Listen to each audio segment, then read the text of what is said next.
You're now tuning into the sounds of the Potnas podcast.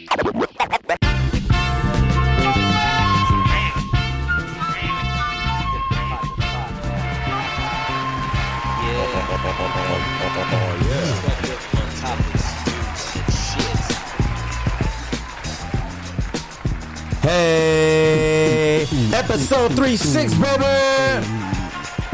We got the full staff in the house, baby. It's time to go up. Hey, freestyle session. Let's go. Hey, it's the Potnas podcast, and I'm off the happy hour. Bitch, turn me on. You know I got the power. Man, I'm so cool. Man, I'm so thrilled. Pass it off to D. Let's go. Let's go, cause he say he got the power. Barry is back in his damn happy hour.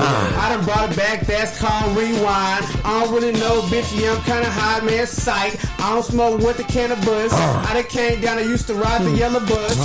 Ain't bang, what's going on? I done came through, pass it off to Cone. I had to try, bro. Like every level of time I was in. Come on, you supposed to. I'm not. What the fuck? I had to pass it off to you at least once.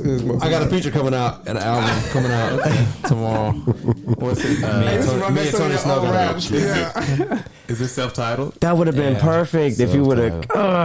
It's okay. I know. What the fuck? I know. There's a season finale for that. Yeah, no. That's not gonna happen. Like before this is said and done, you gotta hit that. I told you I got a freestyle on YouTube. Y'all think I'm lying? What do we gotta type in order to I'm fight? not gonna tell you. No, that's what we need. I promise you it's on YouTube. Siobhan Cole. It's not, my name's not on it, but I freestyled on YouTube. What would be your stage name if you? I don't have. We're not going. Corn. What's Corn? JT? Go ahead and start us off, bro. Like corn. All right. Ladies and gentlemen, good morning, good evening, or good afternoon, depending on where you're at on the globe, listening to the world's greatest podcast. Give it up for the Potnas podcast, ladies and gentlemen. Thank you. Crowd fluffer. This is where we're delivering our perspective on topics, news, and shit. Give it up for the alumni of UT Austin. Okay. All right. First up is the coolest partner in the room. Give it up for cooling and pulling B-Rad-P. Next to him, we know him as Dino the Great. Give it up for Dino, aka the Dictionary. What's going on, people? I got multiple kids now, y'all. What's poppin'? A resident gang member. You Elon Musk in this bitch, huh? I'm more Elon these days. Yeah, I appreciate that. Wow. Returning back is the one that we know as Corn Pop Don't Stop. Give it up for Courtney J. Coleman, ladies and gentlemen. That sounds like a stage name. I know, right? That's not important. Corn Pop Don't Stop. We're gonna find that stage name and the video to go with it. Corn Pop Don't Stop. Run from the cops. And last but not least, I am the most extraordinary, explosive partner of them all. You ain't never met a friend like me, motherfucker. It is your navigator of today's show and every show. I am Tizzle, the live thrizzle, baby. This is the most monotone intro you've ever given. It has been. It's like he going more for the sexy slide. Yeah, I don't know. Is it a sexy voice though? I'm just talking normal. You sound like Tony Braxton. Yeah.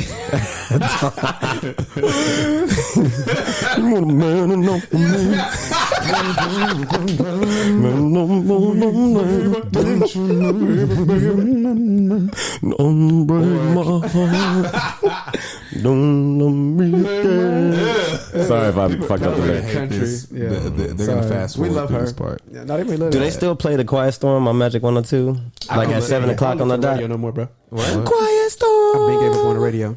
Blow it. FM? You talking about FM? Yeah. Oh yeah, I don't. Nobody. When's the last time y'all listened to Magic 102? Oh damn, that's I can tell you. Never. Oh man, y'all are failures. It was one day. I'll be honest. It was one day I was going to drop Jewel off from school, and the box was on. I had NPR, and they was talking about some bullshit Ukraine or something. I don't hear that shit. And so I was like, oh, let's see what music is on. And it's on commercial in 1979. Put it on 102, and it was Mike playing Michael Jackson, and it was like some shit I felt like she should know. So I like sang the shit out of it, and she was like back there bobbing her head. But beyond that one moment, and that hasn't happened. I mean, that was like shit novel. You know what I mean? I don't listen to 102. Very Luther Vandross. Oh, I heard Jazz on the mic on the way up here. Jazz who? Oh, yeah. Booker, Yeah. No, not our special guest from last week. Jazz with the Juice. Yeah, shout out to Jazz with the Juice. Jazz with a Juice. Jazz with the Juice. Yeah, right. CUT alumni as well. Whatever. Shout out to Jazz. Hopefully we'll have her on the podcast in the seasons to come. All right. Shout out to everybody on set. Shout out to Sam Bam. Oh yeah. Hold on. Where's the? There we go. Had to add in a gunshot to let y'all niggas know that she's Savage Sam when she want to be. Oh no. All right. Cool. So, ladies and gentlemen, just wanted to kick off a reminder that every Monday our audio episodes come out, and every Thursday our visual episodes come out. Bloom. All right. Don't want to miss it. So yeah, make sure that y'all go ahead and hit that subscribe button on whatever podcast platform you're listening to us on, and make sure you subscribe to our YouTube channel as well. And you can get to all of this at potnaspodcast.com. www.potnaspodcast.com. All right. Cool. This is Bradley's last episode of the season. Oh, yeah. That's the sound effect for everything. Wow, that is terrible. Let's go. No, the well, yeah.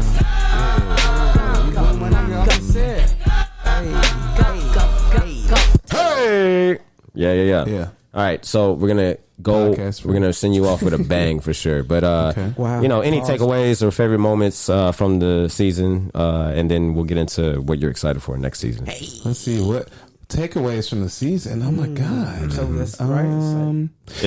I really enjoyed having Chubb on. That was a good episode. I enjoyed that episode. We really got into the meat of the sandwich. You were the highlight of that episode, even though he was a special guest. But thank you. Wow. Yeah, a lot of stuff. I got a lot of feet. That's so bad to say for Chubb. But I appreciate both of y'all that. with the meat in the sandwich. You know how like people get up at the Grammys like so deserve this award. Yeah. Chubb, this for you too, baby. Well, right. Shout out to Check Chaser Chubb. Y'all go catch that EP Golden Child if y'all haven't done so yet. But that was a really good episode. Courtney, it's good to have you back, bro. Yeah, it's good to be back. I'm glad I'm here. Yeah, I wasn't lying about my freestyle. Like, we are for sure fresh off of a happy hour, and that was a pretty good time. Yeah, it was. Where'd y'all go? 5-6 drinks for about $20. That's insane. 5-6 drinks. That's not reality. I had a cheeseburger and like 11 two or three drinks. I think I had two. I can't remember. We went to a spot called Wooster's Garden. Oh, okay. I thought you said y'all was going to Male. I was like, no, we were. We did go. We went to Amale too, but yeah. it was infested with flies. It was horrible. No. Wait. Black owned business. I know, it's so terrible. And they do like well, somebody might be listening that knows them, so I don't want to go too deep, but Somebody does what? The last time I was there was for my birthday a little bit ago. Y'all were there. I remember, and it was a good time. The last I haven't been since, so I don't know what's going on. Well, it was also cooler in temperature, but What happened? My last time, they tried to bring our bottles out with the stopper already in it. I'll let you deduce what that means. Oh, deduce. Is that the word of the day, Dino? Hey, I fuck with Do you it. know what that word? Yeah. Give him a Deffy. Okay. He don't got it. Look, it's done. Come on, man. The deuce. Hold on. I chunk up the deuce. Put the south in it up. I chunk up the deuce. The deuce. Oh, that's dope. Who did that? That's the good. deuce from the south. The deuce means definition. to reason, to come to conclusion logically. Let me look up the deuce. I can see this. That's along the lines. Hey. How you do that? Chunk up the deuce. South. Hey. Shout out to all my Houston niggas in this bitch. That's all kind of comedy. Oh, yeah. Hold Hold on, pause it. He needs to say something. You were like right on point. Like spot on. Yeah. What the definition? What the fuck is my nickname? That's what it means. No, like, but I mean, like the literally the word. yeah. Wow. Like that's the dictionary. Let's hear what it say. Nah, Darian got them Google glasses. Whatever. I would. I swear. Who played the Apple glass or something? Who played the voice of the man? What is the definition? Wait, hold on. How it reads. Arrive at a fact or conclusion by reasoning. Wow. Draw as a legal I'm sorry. Draws a logical conclusion. Wow, that's amazing. Yeah. Because you said by reason. Yeah. That's why. Who played the Comes to man logical from conclusion. Kim Possible? The boy from Kim Possible that had he was running the command center. Oh shit, that's too far back. I know what you're talking about, but I'm trying to figure I out. only know 3 characters. Well, 4. I know Rufus, which was the little rat. Yeah, rat. Naked Mole Rat. Naked Mole Rat. What is that? They used to eat Bueno Taco. Kim. The character that all the hoes try to be for Halloween, Shigo. And then Ron Stoppable. Wait, no, Ron Stoppable. Yeah. Kim Possible. What'd you say? Wade was that nigga, yo. Wade. He tried to say that you like Wade and that you got the Google Glass. Wade does sound like a villain name. Wade. Slade. Made. He was like the command center. He was like Alpha on the Power Rangers. That's a fact. In a world. All right, we're having way too much fun. Let's get into a debrief. Actually, before I'm gonna switch it up or whatever. What we doing? I mean, I have individuals. No trivia. No more trivia for the rest of the season. But do you have a groom tip? Oh, a groom tip with B-Rad-P, ladies and gentlemen. Grooming tip with B-Rad-P. Oh, this one goes to H.E.R. Is this applicable for men and women or just men? This is for men and women. Okay. We'll put it like this. Here, I'll give one for each. First of all, because this is very specific. We've been talking about relaxers. People still are getting them. Yeah. Yes. But if you're going to be one of those people that would like a relaxer, that's totally fine. Trim it. My mother. Every time. Please. That's the tip. The second tip, and this one is not really has anything to do with your hair and your hair health, but it is disrespectful to barbers to go home after they done did all that hard work on you and then you go wash your hair. Wait, that means your hair was either dirty when you arrived. No. But when you get a haircut, you get pieces of Yeah. Wait.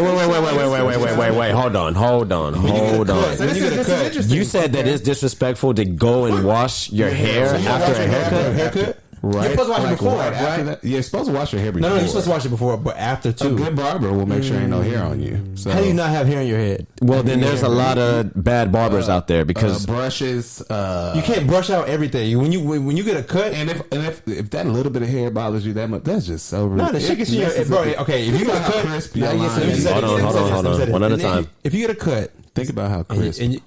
Crisp or not crisp, right? You get a cut, you go to work, and you go like this.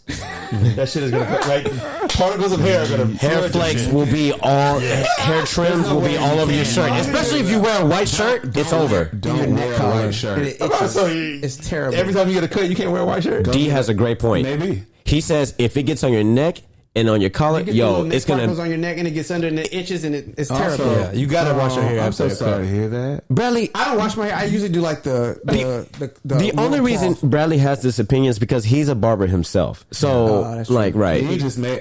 He appreciates the artistry. You'll sit there and you'll make somebody's hair perfect, and then they'll go home and just wash it all. Have a question. Have you ever made somebody's hair not perfect? Damn. Yeah. Could you give an example? Actually, is there somebody in this room? I retract my answer because your hair was perfect when I got done. Oh, maybe not during. Wasn't what I asked for. Yes. No, it was not. No, you were asking for it, nigga. you were fucking asking for it, man. No, okay. Hey, what happened? What did you ask for? A taper? If you ever get a haircut and your barber is silent. Oh Lord! Oh no! If you ever get a cut and all of a sudden mid-cut the barber cuts the clippers off, what if you're changing the guard? It starts walking away. I did not start walking away. Oh my god! This nigga was defeated. Yeah, like oops. Oh shit! You had to regroup. He had to regroup. No, this is freshman year, so he had to regroup. No, I'll tell you. I got a compliment when you fix it. I got a compliment. That's dope. I mean, everything works itself out. I never had I'll give a real men's grooming tip then instead. Check the ingredients on the back of that new ball deodorant because it might have a lot of mercury and you might not have no babies. No. What about aerosol deodorant sprays? I spritz a Dove aerosol. Actually, I've seen it twice this week where gentlemen are, because whatever, are talking about how I've seen several people post this week talking about how Secret's the best deodorant ever made, men or women, regardless. Ball deodorant. I don't think so. Do y'all really think that? I used to. I bought into that in college. I actually bought the secret deodorant because I thought it was like better. Yeah. It's just not like It's not. the best deodorant I have literally ever had. Dove. Is the Dove skinny bottle with the spray. The spray one. The gray spray one. So that's what I have, That's right? the best. So that's what I'm saying. Is the aerosol joint? Is them All right, we okay? finally landed on a You real can look tip. at Birch. Hold on, we finally landed on a real tip. Oh, shit. If you live anywhere near King Dollar in Texas, King they exist. Dollar. Yes, Never King heard Dollar. that. Okay. If you live in the hood somewhere or in like College Station, I see them everywhere, but you look right past it. They exist, especially in Houston. Okay. If you're at King Dollar, Damn. find you the same our favorite deodorant. Guess how much it is? How much? $1.59. Shut up. That's Boy, if you don't like $6 in the store. For sure, like $5-6 in the $5, store. yeah. It's Dove, or is it? No, that's the- literally that's the same. the way, It's the okay. same What's it called, exact though? One at a deodorant. time. One at a time. It's the same exact deodorant. What's it called? Like, The Dove Men's Care is silver of Texas. That's the way. That's the different brand. No, that's literally what we were just talking about. The silver one in the can. yeah, but that's Dove. I'm talking about Dove. Yeah, me too. $1.50? It's called Dove Men's Care. Wow. It's the Yeah, same- it's $1.50 at the spot. It's literally $1.50. The gray Dove. Yes, the one we all Wow. love. Hey, shout out sponsorship. I probably saved like. Oh, yeah, I swear to God, if they give us a sponsorship, I Right. love that. I use their soap, shampoo. Then okay, Yeah, enough. right. All right, y'all giving them Yeah, too much just- juice. This shit ain't that good. Actually, Before we leave grooming tips, right? I want to take it back into haircuts. oh, okay. I'm nervous. Me too. So I don't know if you can answer this, but Courtney and I were talking earlier, and the prices of haircuts have gone up significantly.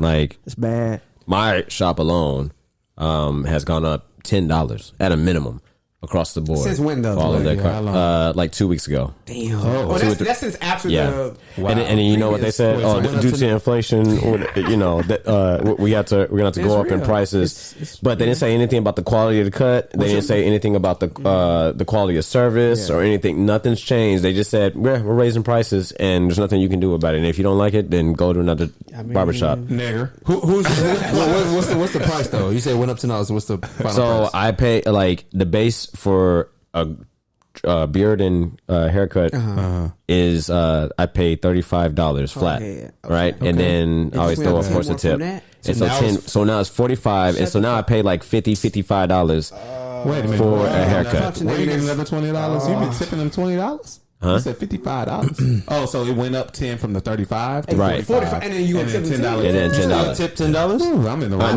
No more. Damn, No. oh, fuck. I'm just- Because like my barber also like My and barber's shout, like family, and I know he listens to the pod or whatever. He's gonna be like, nigga, what the fuck? But you know, he does an excellent job on my hair.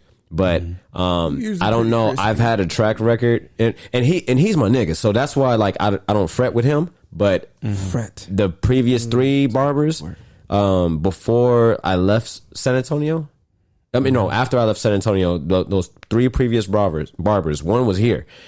They all showed up late to appointments. Okay. They all like didn't have the professionalism, whatever. Didn't clean the clippers Pregunta. before. How were the cuts?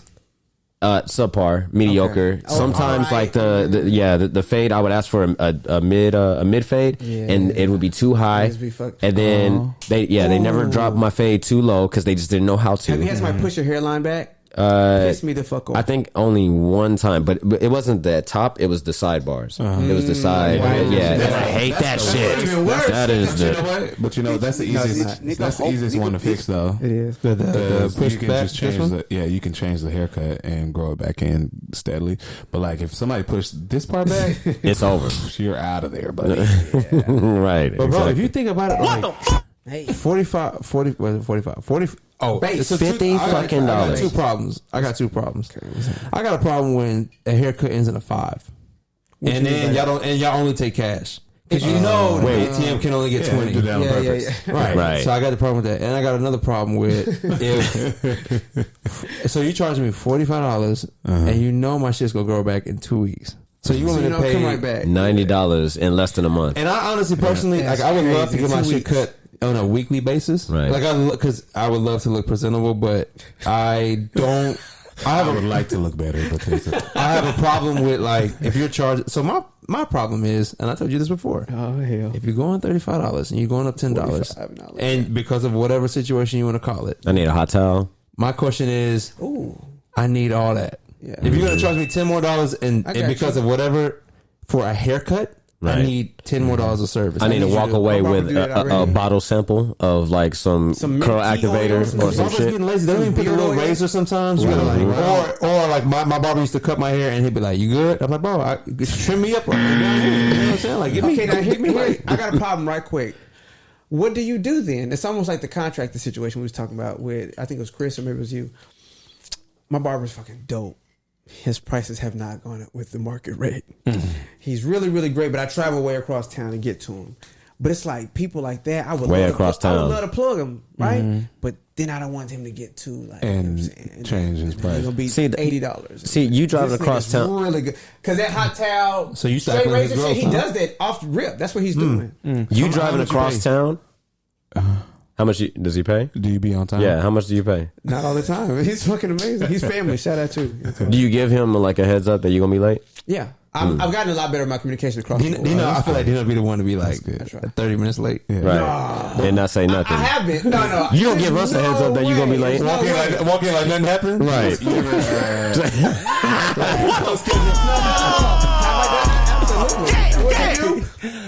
Sit down. I got you.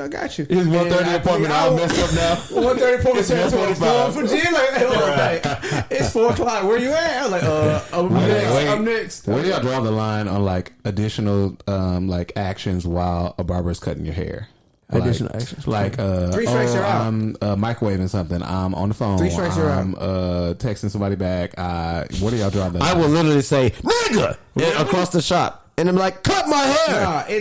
When they get to talking about sports or when get beat up. Oh no, because I'm family.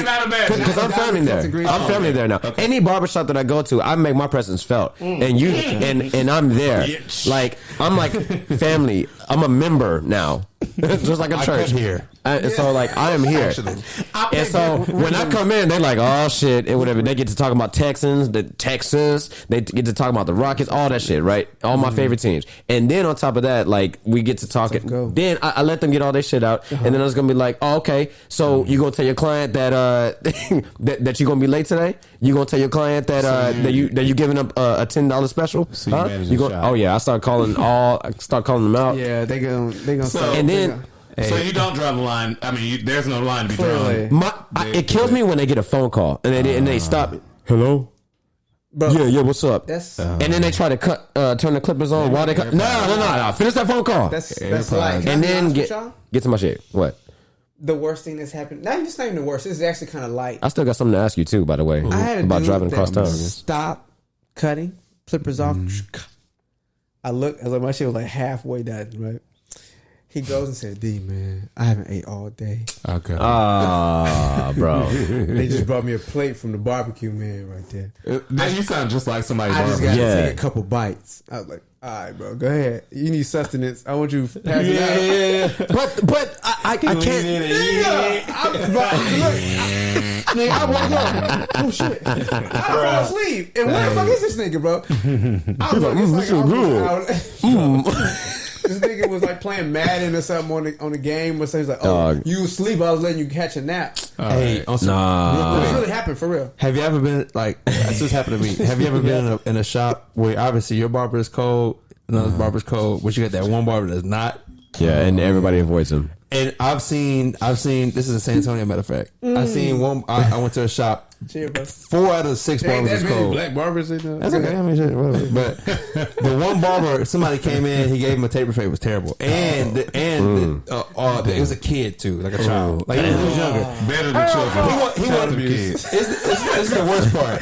The kid wanted a star in his head. Oh shit! My I'm getting my hair cut, and he's doing a little like star. Why you like that? He's doing that. Hey, when you finish, bro, and you know how you like lean back. like this is how bad it was. My mom was coming out here. All I heard was like the clicks, and like my mom was laughing. Or you heard like the it start coming out. He said, he like tapped his, hey bro, I'll be right back. He like went outside and had to get it out. It was so bad, He bro. did like one of them stars where you can draw it in one line. Bro, or like, and one of the other barbers was like, it was one barber and there was like, hey, to the actual barber that did it. Hey, bro, you think you should probably you probably should just fade that up a little bit just to Fade that up. because I think the star is a little, like it was. He was like, oh, what you think on the left hand? Like he was kind of coaching through it. So.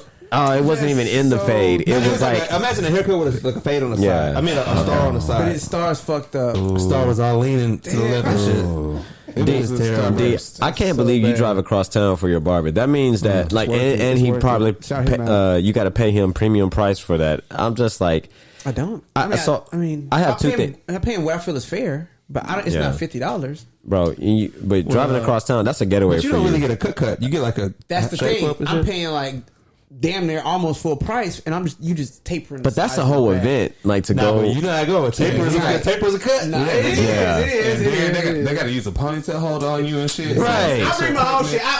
And they be ready to charge you $30 for just a little taper in the back. But that's what they do. They and say on the because side. people come in and be like, hey, bro, That's what I I don't really need a haircut. I really just need a little bit off the side right here. then So all the way around. I guess it's like a taper, guess but it's a really not a taper. cut. Just a taper on the side, and then I guess you could just taper the back. How much is that gonna be? It's Maybe taper. you can Edge it up a little bit, Yeah. and then just tighten this up. Yeah, just tighten it up. Nothing crazy. Just tighten it up. It's the beard part that I think that they really should be increasing the price on because that shit nasty. You gotta really your clippers be You gotta looking know a what little you're gnarly doing. after that too.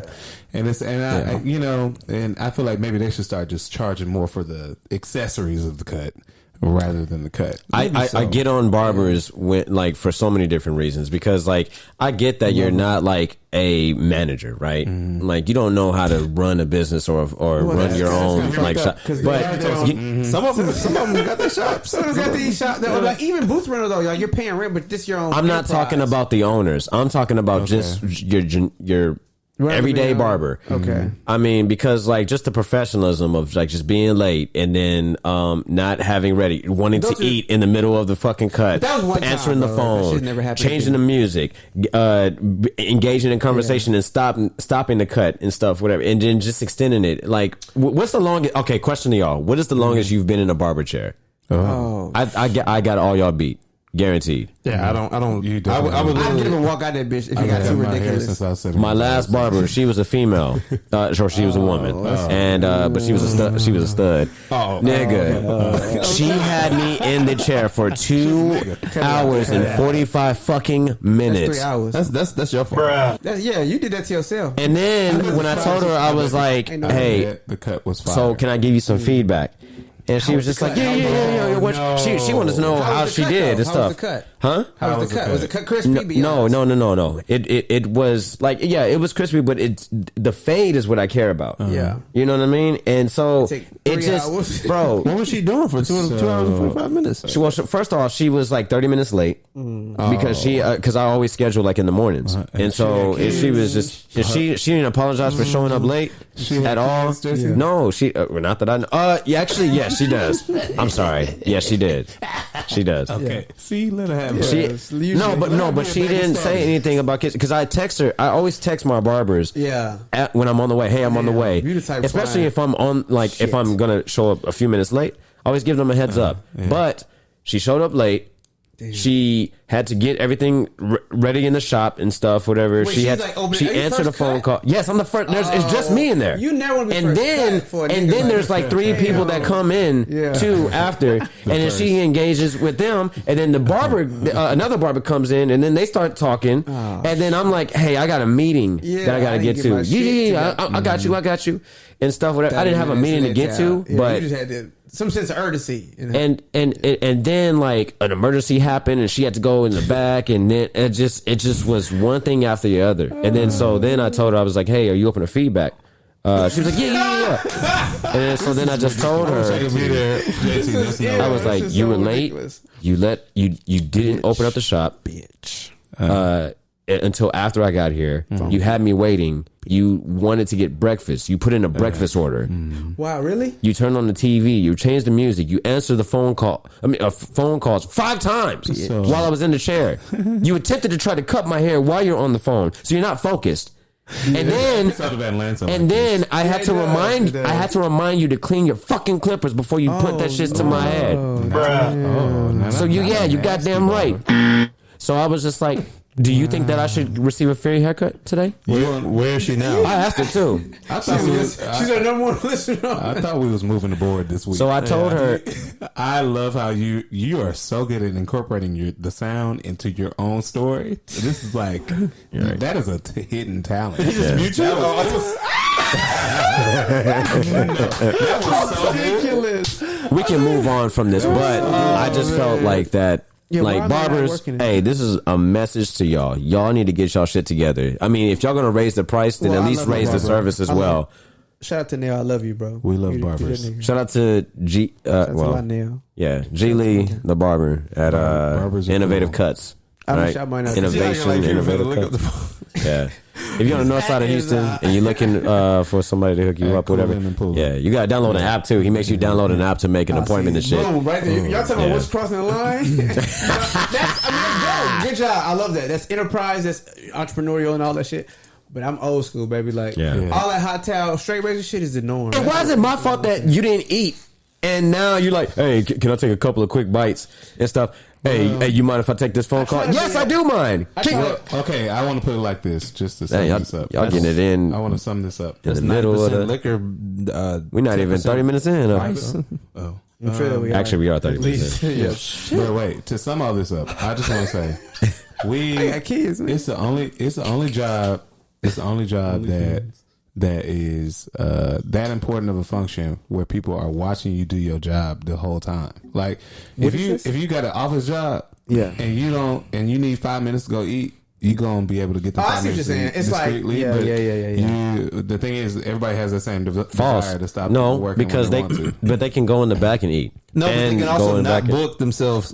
Usually what you're supposed to do is block the calendar for the 30 minutes to an hour. Same way you wish you didn't have to do whatever you're being asked of at a regular job, and you want to take. But I ain't doing shit from 12 to 1. And I'm not gonna double book too. Like I'm gonna respect some shit on my calendar. Exactly. You know why they don't get a lunch break? Because y'all ass want to go get y'all haircut on lunch break. That's a fact. Why did they have it open? To close it up. I have to always book like a 2-hour block. I respect that. That's the bag. And then pay $50. Wait, one at a time. Y'all would be pissed. I'm paying $50. They're not even open during lunch. The lunch hour is the bag. Listen, all this sounds like is excuses. Here it comes. Get your shit together. And that's the last thing I wanted to address is like the scheduling, right? If you have it set on your app that you're gonna conduct a cut, it takes an hour, right? And I get there because he said app, and then right. So no. My previous barbers had apps too.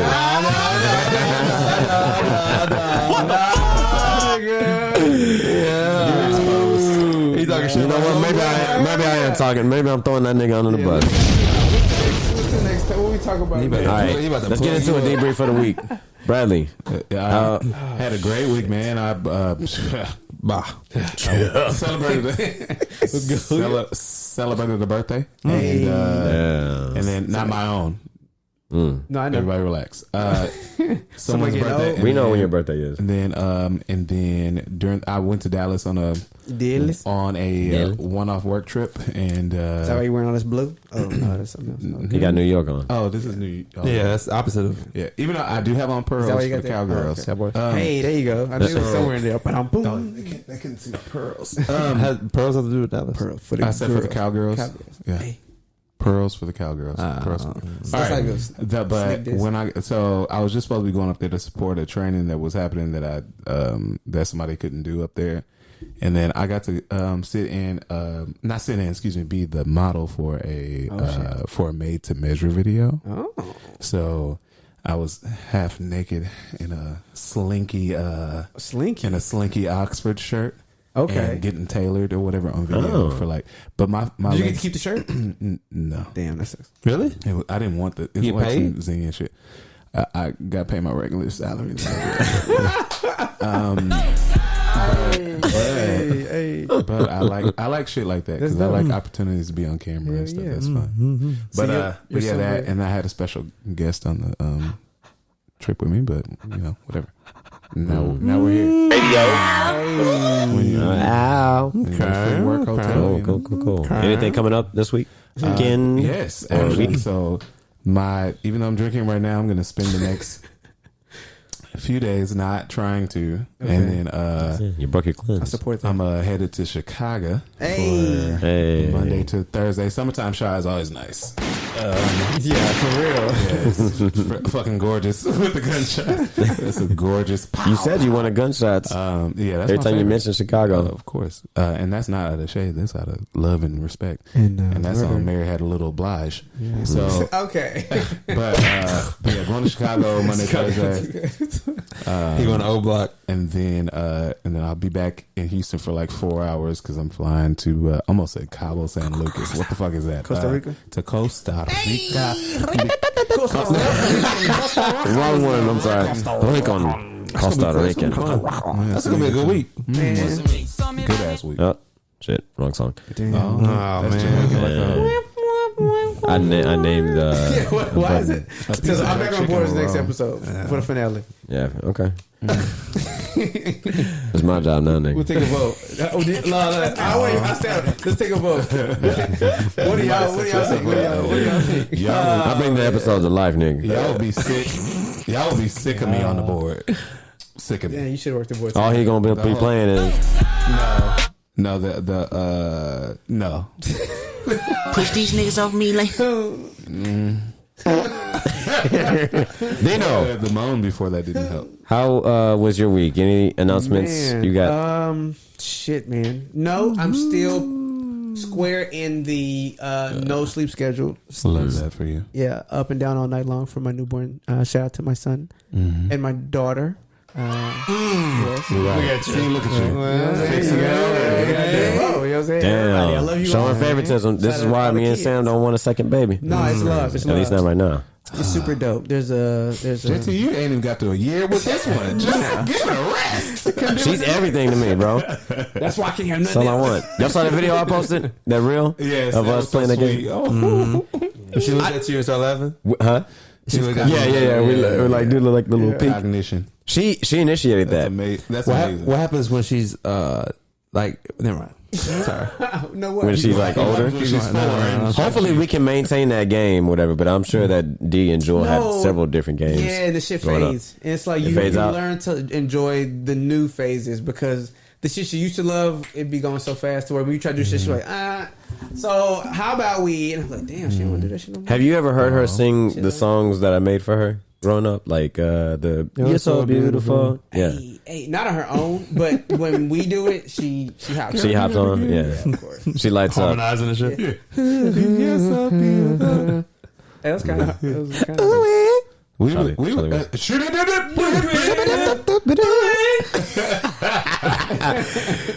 My name is Charlie. Last name 50-15 reminded me of Charlie Wilson. But yeah, what else is going on? I mean, No Sleep. That's Team No Sleep. Yeah. It's cooking on. It's not getting a little bit better. He about to hit a month, right? He just hit a month. Hey! He hit a month on the Time is fucking flying. Wow. I'll say this. Now, so two things. Ooh. One, he's a month on the 20th. My Juju B is turning 5. That's a milestone because she starts kinder, right? Yeah. Dope is big sister. Shout her out. Such a parent, Kinder. Yeah. Kinder. Yeah, Can't even finish the garden. No, Garten. we ain't got time to say all those, pronounce all those syllables. Right. So what's so ill is like we talking about celebrating every stage and all that, but it goes so fast. Like, so she's starting school. He just turned a month. And what's so crazy is like I'm looking at her and she's my clone. She's like a female me. When I'm talking to her, that's what makes it so ill because she does shit that I know like gets on Jen's nerves, and it's like we have the discipline and like how to do that in 2022 because you don't just beat on your children anymore. So, or I mean, thank God we're delivered. Oh,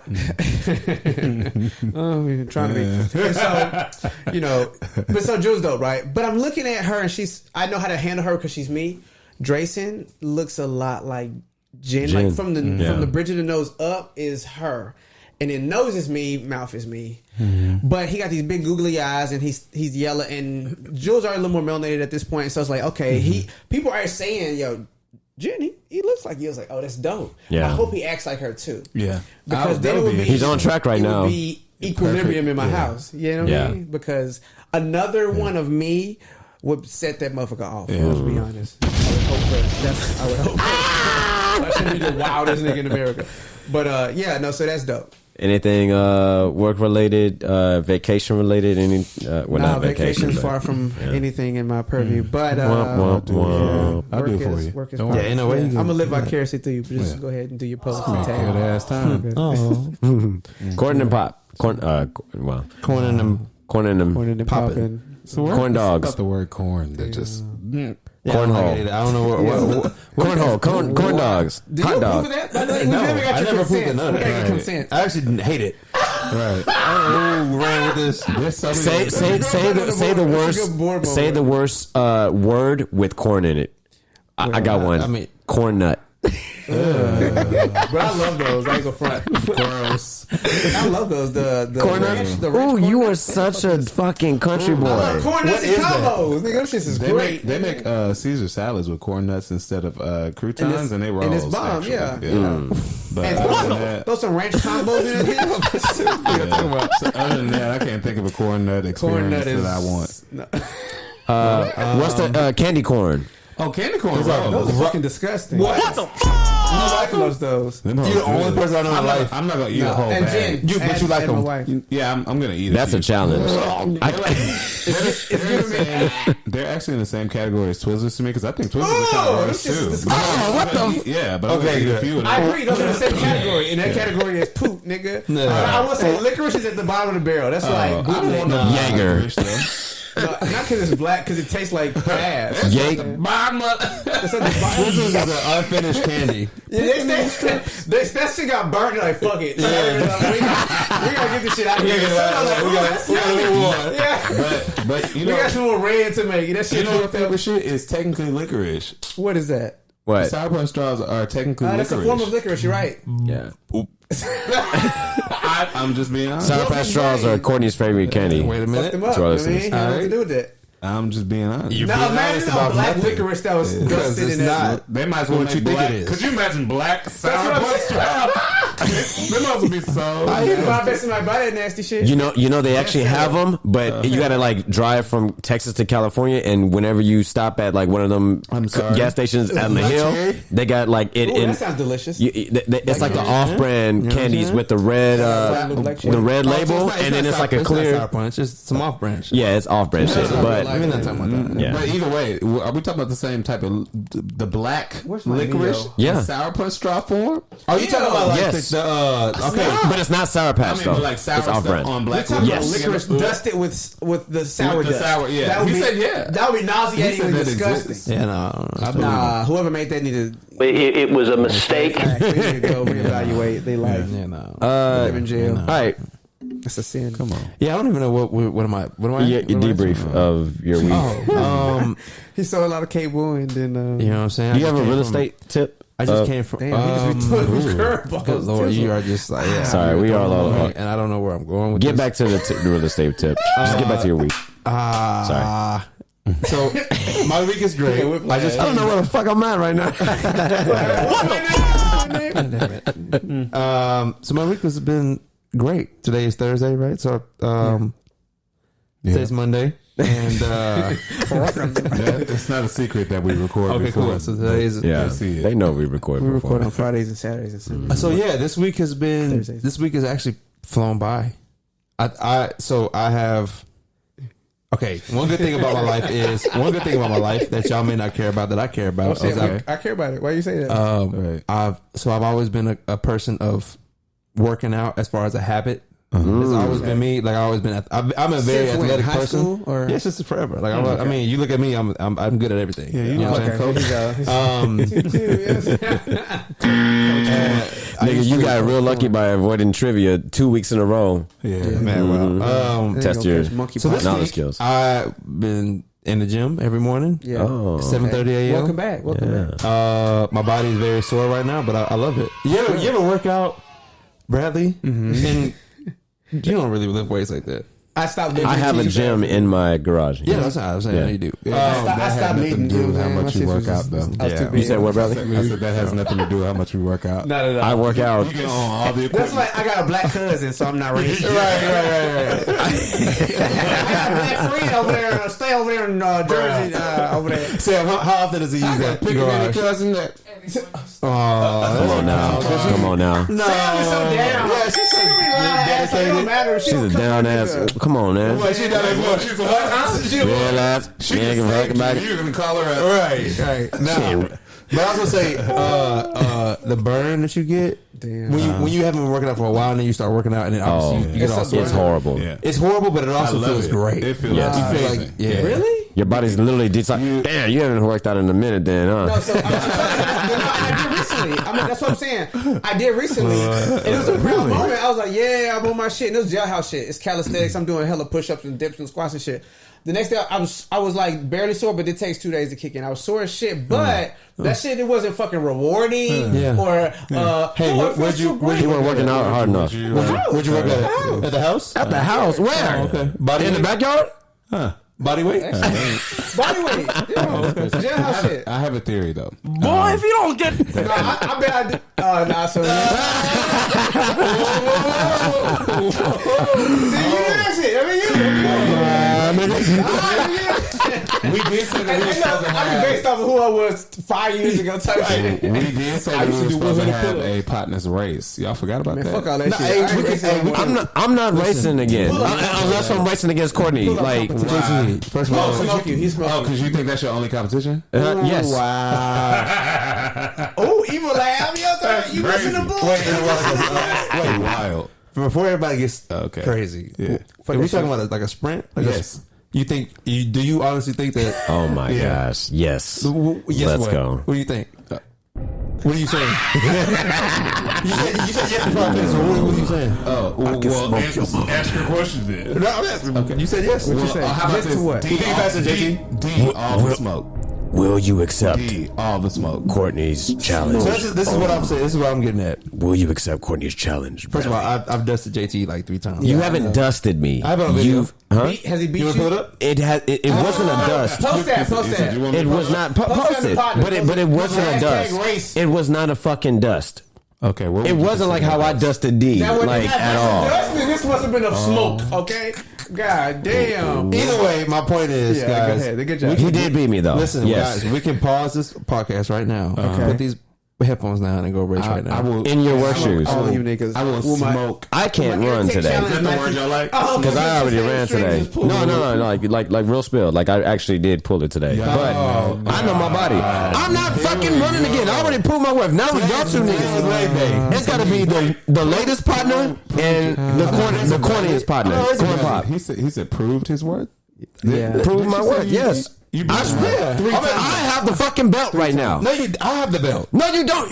Not since the podcast has been. You haven't raced since we've launched the Let's go race podcast. right now. Huh? Damn, that's a Not, challenge. I'm not racing you right now. Okay. You gotta go. You gotta race Bradley, and then No, it's a JT, tournament. JT, it's not It's a how it tournament. D JT, versus JT. JT wins. Corn versus B-Rad-P. That's okay. Who wins? Rat. And then you can meet me in the fucking final, nigga. As he speaks, How about I'll pull that? up 3 videos of me besting JT. That was fucking 4 or 5 years ago. What do you think? Okay, bro, I dusted you, so like it's not like it was close. You didn't. It wasn't even a competition. You forgot we're potting right now. This ain't real content because I'm not giving you a race until you race Bradley, Bradley, and then you. Content. I'm leaving. That's not how it works. Good dust. It's not how it works. If I'm faster than you, So you can't go race somebody else and be like, I'm the fastest nigga. Why do I have to race twice? And No, then- no, you haven't. You have never. My point is, you've never beat me ever. It doesn't. We're not talking about before the podcast. What are you talking about? You raised Dino, and Since we've been gone, since the podcast has been live, me when I we set ran up the like 5 race. years and Now shit. that we have a 4th partners member, you got to race him. So let me go race you right now. Huh? No, I want to race you. I don't race. It's not my you. turn. It's not my turn. No, it's your turn right now. No. I want to race you right now. You race the losers block. You race D. I beat you. I'm better than you. So that means you gotta end up racing me. He's just trying to trigger me. I'm not. As far as my debrief for the week, are you done? I don't know. Am I? yeah. Y'all should race. I'm actually ready to go race. I'm ready to go race too. I learned a lot about you about real estate today, and You want me to? He really wants me to say something. I don't want you to say anything about it Did y'all have a real this estate episode, conversation? but We just chop. no, me, G, and Rafi. Hey, You know, okay. shout out to the Hey, he back in partners. town. That's what's up. That's what's up. All right. cool. I don't actually really have a debrief for the week because I can't share some news that happened yet. But yeah, happy hour. That's my first time getting out in quite a minute with the fellas. How was that? And so it felt awkward. I was really awkward when I first got there. Like, It's been a minute. it was a whole, like, so the way that this place is set up, they have like a whole glass window, right? But you know how you can't really, it's really hard to see from the outside in. Yeah. And but you can they see all, from the inside. everybody in the fucking, Can't see you. because there's nobody outside. And I'm like, am I at the right place? Yeah. And then I From walk the up. front door to like the side, and I was about to call him, and Rafi's like, no, let him go. Yeah. I literally walked around the back where the trash can in the alley and all that shit and stuff, whatever, the piss on the street. Yeah. I'm And sorry, then I man. walked around. I was like, where the fuck is this He came entrance in at? through the emergency. Nigga through the fire escape through the roof. All you have to do is open the front door. The front. Right.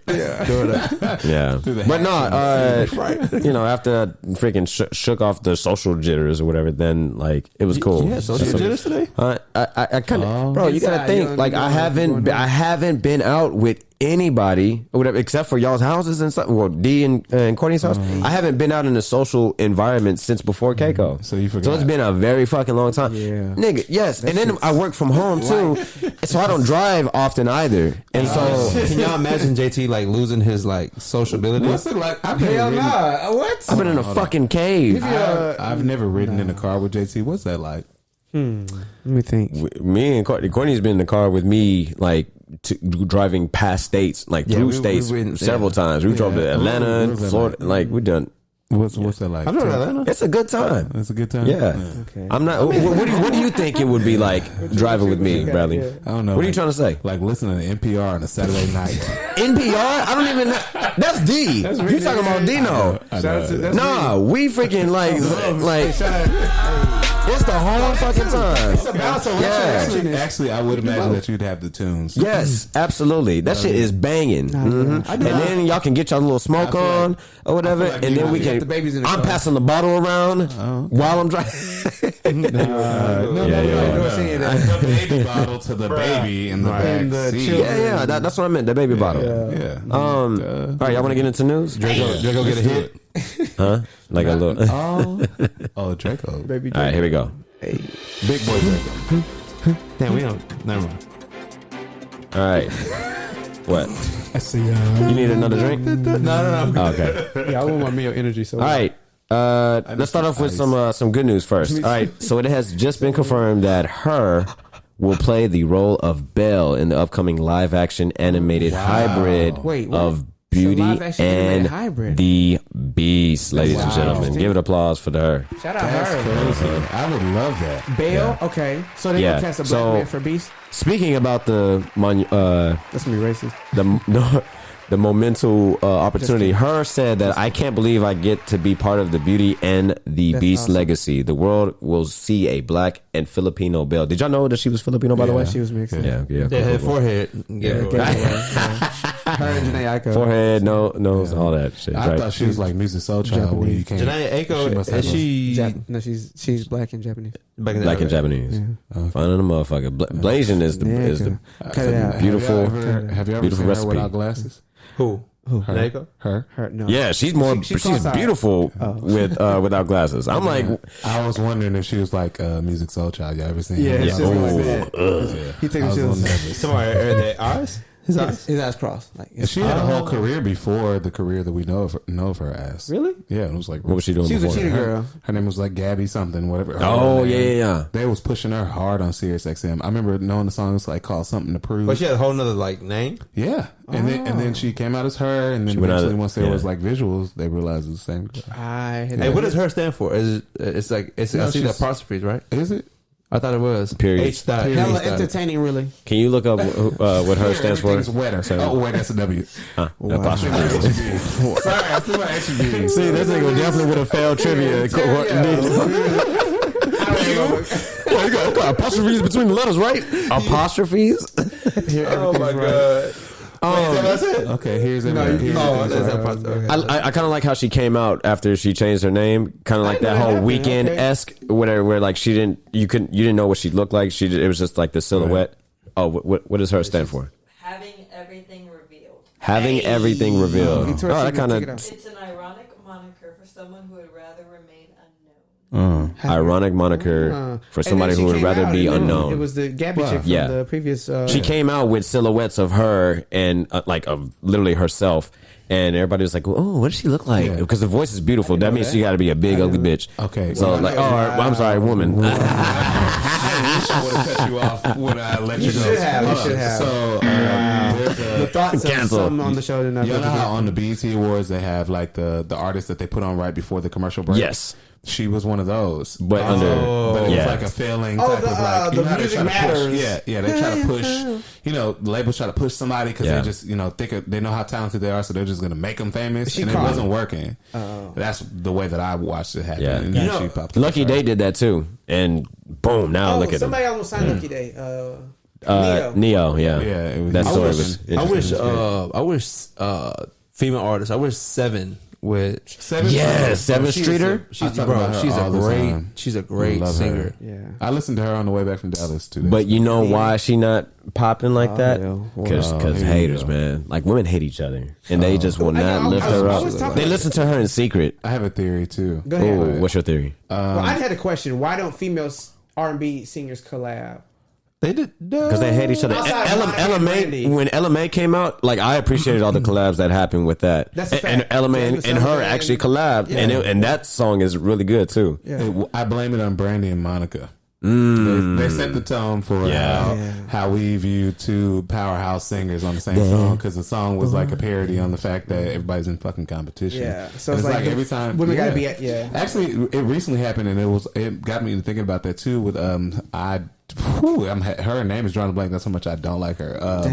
The light skinned girl to go with Lizzo. No. Queen Naja. Yeah, Queen Naja and Ari Lennox did a song, and they did like a female version of Same Girl. So I'm like, damn, like just when y'all was getting away from that, and women were collabing. It's like, I love it when R&B singers collab, like R&B male singers. Man, that shit is fire, bro. Like it's a lot of gold that gets like Joe in Case and Usher and the guy that we R. Kelly, Ron Kelly, whatever, Robert Kelly, yeah. And then let's see, Justin Timberlake, Charlie Wilson, and Snoop Dogg. Okay. Well, you bring it back to like 1990s. No, it's not. That last one I just mentioned was like in the late 2010s. Yeah, make recent ones. Y'all probably will hate me for referencing this song or even putting you towards it. Jacquees. Oh yes. First of all, Jacquees is my. He's amazing. He's my problematic fave and also my guilty pleasure. Jacquees and that was erotic. Jacquees and Trey Songz got a song called Inside. That shit, that's just hard. That's only one. Okay, he got a song with Queen Naja with freaking Chris Brown. Like all the don't miss. He don't miss. And Hitmaker or Young Berg or whatever making them beats for him. That's somebody who rebranded. I didn't know until I saw a visual of the hip hop. I don't know what the show was. That's Hitmaker. And it was like Hitmaker, and then everybody's like fucking with Hitmaker. Hitmaker's making all these hits. And that sounds like careful with the word hit. But that's like, Berg. And I was like, and it's like, Hitmaker. I'm a Hitmaker. I was like, Hitmaker. Young Berg is Hitmaker. It was Hey, sexy lady. Unmasking. I was like, so Sexy that's how her is. She's like somebody else that was. Got you. Okay. Yeah. Hitmaker got some cases. All right, what else we got? A grieving family recently received a generous gift from producer MetroBoomin. The wife of the retired officer killed in the Buffalo grocery store shooting had her home paid for in full by producer MetroBoomin nearly a month ago. Aaron's son, Aaron Salter III, shared an appreciation post for the producer's generous act. Ladies and gentlemen, let's give it up for that. People in hip hop doing positive things. All right. Love that. Right. MetroBoomin wants some more. He's responsible for one of the greatest future mixtapes. Yes. What's that? Oh, you said Future. I thought you said Feature. I was like, Feature. I was like, who's that? Future and Megan Thee Stallion got a song coming out. What, tomorrow? Oh, Yeah. Tonight. It's probably out right now. Y'all really? That's crazy. I'm getting old. I used to be on the cusp. You're inside. You're in that inside phase that I just came out of. To the streets. I used to know when she was dropping and I give a just damn. follow her. I could give. I don't even know none of this. It's like, wow, okay, I'll check You it don't out. follow Megan? I don't even know, but I don't look at the shit like that. You know what I mean? All right, President Joe Biden got COVID. caught the virus for the first time, despite being fully vaccinated and boosted twice. But none of that protects you from Despite COVID. testing positive, the White House press secretary said Biden will continue his presidential duties while being isolated in the White House. At this time, the president's symptoms are mild. So what are y'all thoughts about getting all the vaccines and still catching it shortly after? But we knew that, though. We knew that from like the jump. The vaccines never prohibited the virus. I think we all know where this is going, but I just pray for Joe because you know he got a foot on a banana peel and the other one. Say he got one foot in, one foot out. Grave. So I thought that he was. I thought he was in his 80s. He's only 79. Nigga, that's 80. 81. I mean, I thought he was. That's crazy. Biden be killing me. He's the second youngest president. The Biden, He's Biden hilarious because he does stuff that is very old, like very old. Like reading a prompter, he will read where it says take a pause. He like reads that out loud. I'm like, bro, like, you know what I mean? Like in the middle of his speech, and like he just keeps going as if it's like a normal thing. Like take a pause. Or they'll say like say this slowly. Take a deep breath. Right. Hey, with him and mumbling, People, take a pause. Oh man, bro. Becomes as big as any. Hey, when he's like, and when he starts squinting, trying to read the prompter, the American people can always take a pause. Take a pause. Yeah, they gotta insert that because you're like, nigga, you gotta take a breath, bro. It's one like, of them. Joe, Joe, please take a breath. Kamala is laughing herself. She's like, hey, look at her like. Kamala is the epitome, in my opinion. I could be wrong, but from public opinion, it seems like Kamala got in and she like, shit, I'm here. Yeah, I'm President speaking. I'm speaking. I mean, you ever was y'all in National Honor Society? Yeah. Okay, you remember like you show up to National Honor Society and there's girls like, how'd you get in? That was like, what? Hey, I was like, so what you doing here, Tashi? What? You walk in the room and be like, hey, this is what you... Like, they're looking around like, am I in the right place? You told me to show up. hey, y'all think niggas be sliding in her DM, bro? Come on, bro. How old do you think? Like, do you think that there's an age cap? You know what I as thought far of, as niggas like, you know what I thought of? What? Because she is a K, right? Bro, like, she probably went through something in college. Like, some stories. She got some stories. She knows some people. All them old news be hitting out. You think she paid somebody off? A couple people off? Like, hey, listen, we cannot. Discreet. You think she got some Kavanaugh stories? Hey, that's what I'm saying. It makes sense. Nigga. Wait, I feel like y'all don't know no lame AKAs. They exist. Well, that's true. She not one of them, but she's pretty though. Like she's a pretty girl. Yeah, nigga, she is fine for her age. Pretty Those be the ones that really. Well, she is. She is fine for. So y'all telling me that y'all wouldn't date her, like, or try to? I can tell that she was very Kojic looking in college too. I'm talking about if you were her age right now, like you wouldn't try to get at her. I can tell that she was probably old fashioned back then too. But What'd you say? Old fashioned. Yeah, she like her hair. Pour me some porridge. Sponsored by Martell. So no, but like seriously, I think some of them old heads be sliding in the DMs or whatever, or when they see her in person. I mean, like, because remember when they first took presidency, right? And she went missing for like almost a year, and everybody's like, "Where's the vice president? Where's Biden vice president?" She was on a AK retreat. She was with her wife. She was at regional conference. She was at home at the crib. She was on regional conference. AKAs, we love y'all. She's at Boulet. You know, thank y'all for. We like. Oh god damn! Sam just pulled up a picture. Ooh, never mind. All right, I like her now versus back then. Boy. Yeah, Oof. see, she looked like my cousin. She had that Simpson Marge I haircut. got a homeboy look just like that. Homeboy, like a whole bush on her head. Homeboy look like that? Yeah, she like a classic. She like a classic man. She's like a Classic Bruno Mars. She's like a Bruno classic. I'm man. crying. All right, and last in news. No, that's Jadid. All right, so I know y'all had to have seen this video, but after a mother claimed her daughters were ignored at a Sesame Place, Philadelphia parade, the company responds and says the no hand gesture that the puppet or the a mascot gave to 2 black girls was in response to someone in the crowd asking for their child to be held during a photo. Yes. And so the family has since then been invited to visit the park again. Yes. And did y'all see this video? And I knew that had to be when I first saw it. I knew that had to be the case. I'm like, there's absolutely no way. No, it is blatant too. There's no way they could have did And that. I think that we are wild for blowing this for allowing us to be fooled and blown out. But what's crazy is, I mean, it's wild, and it's Rosita, bro. It's the Latina. It's very obvious. No. She said no. She almost hit the girl in the head. So, What the fuck? The thing that's Bro. is that there's a bunch of videos that have come out from other people who visited Sesame Place. They have similar videos. okay, well, hold on. Here's my thing. I want y'all to look at what's going on, exactly. y'all? I want y'all to What look y'all at doing? the. Guess who's what's going on, girl? No, hell no. That's what I'm saying. She looked at them. That's what I'm trying to. Hold on. So what they try to make this into a racial incident, and I hate that about this because that's clearly a black woman behind it. No, 100%. The way she did the so I couldn't even. But what would you be saying no to? A baby being held in the back. No. Okay, so me and Sam are fresh off of Disney World, right?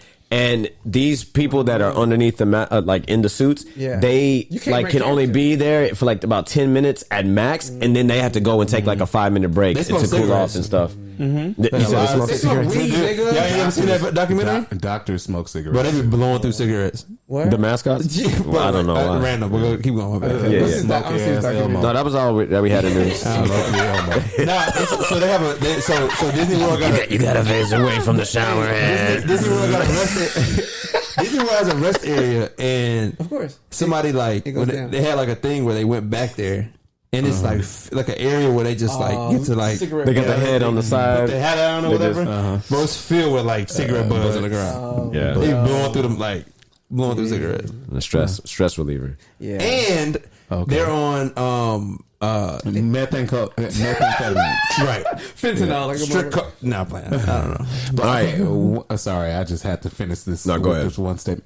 I don't like mascots of any sort at any place, and people think I'll be playing about not going to theme parks for that reason because I had a pissy Santa when I was little. And I remember him vividly. Pissy Santa? A pissy what? Pissy.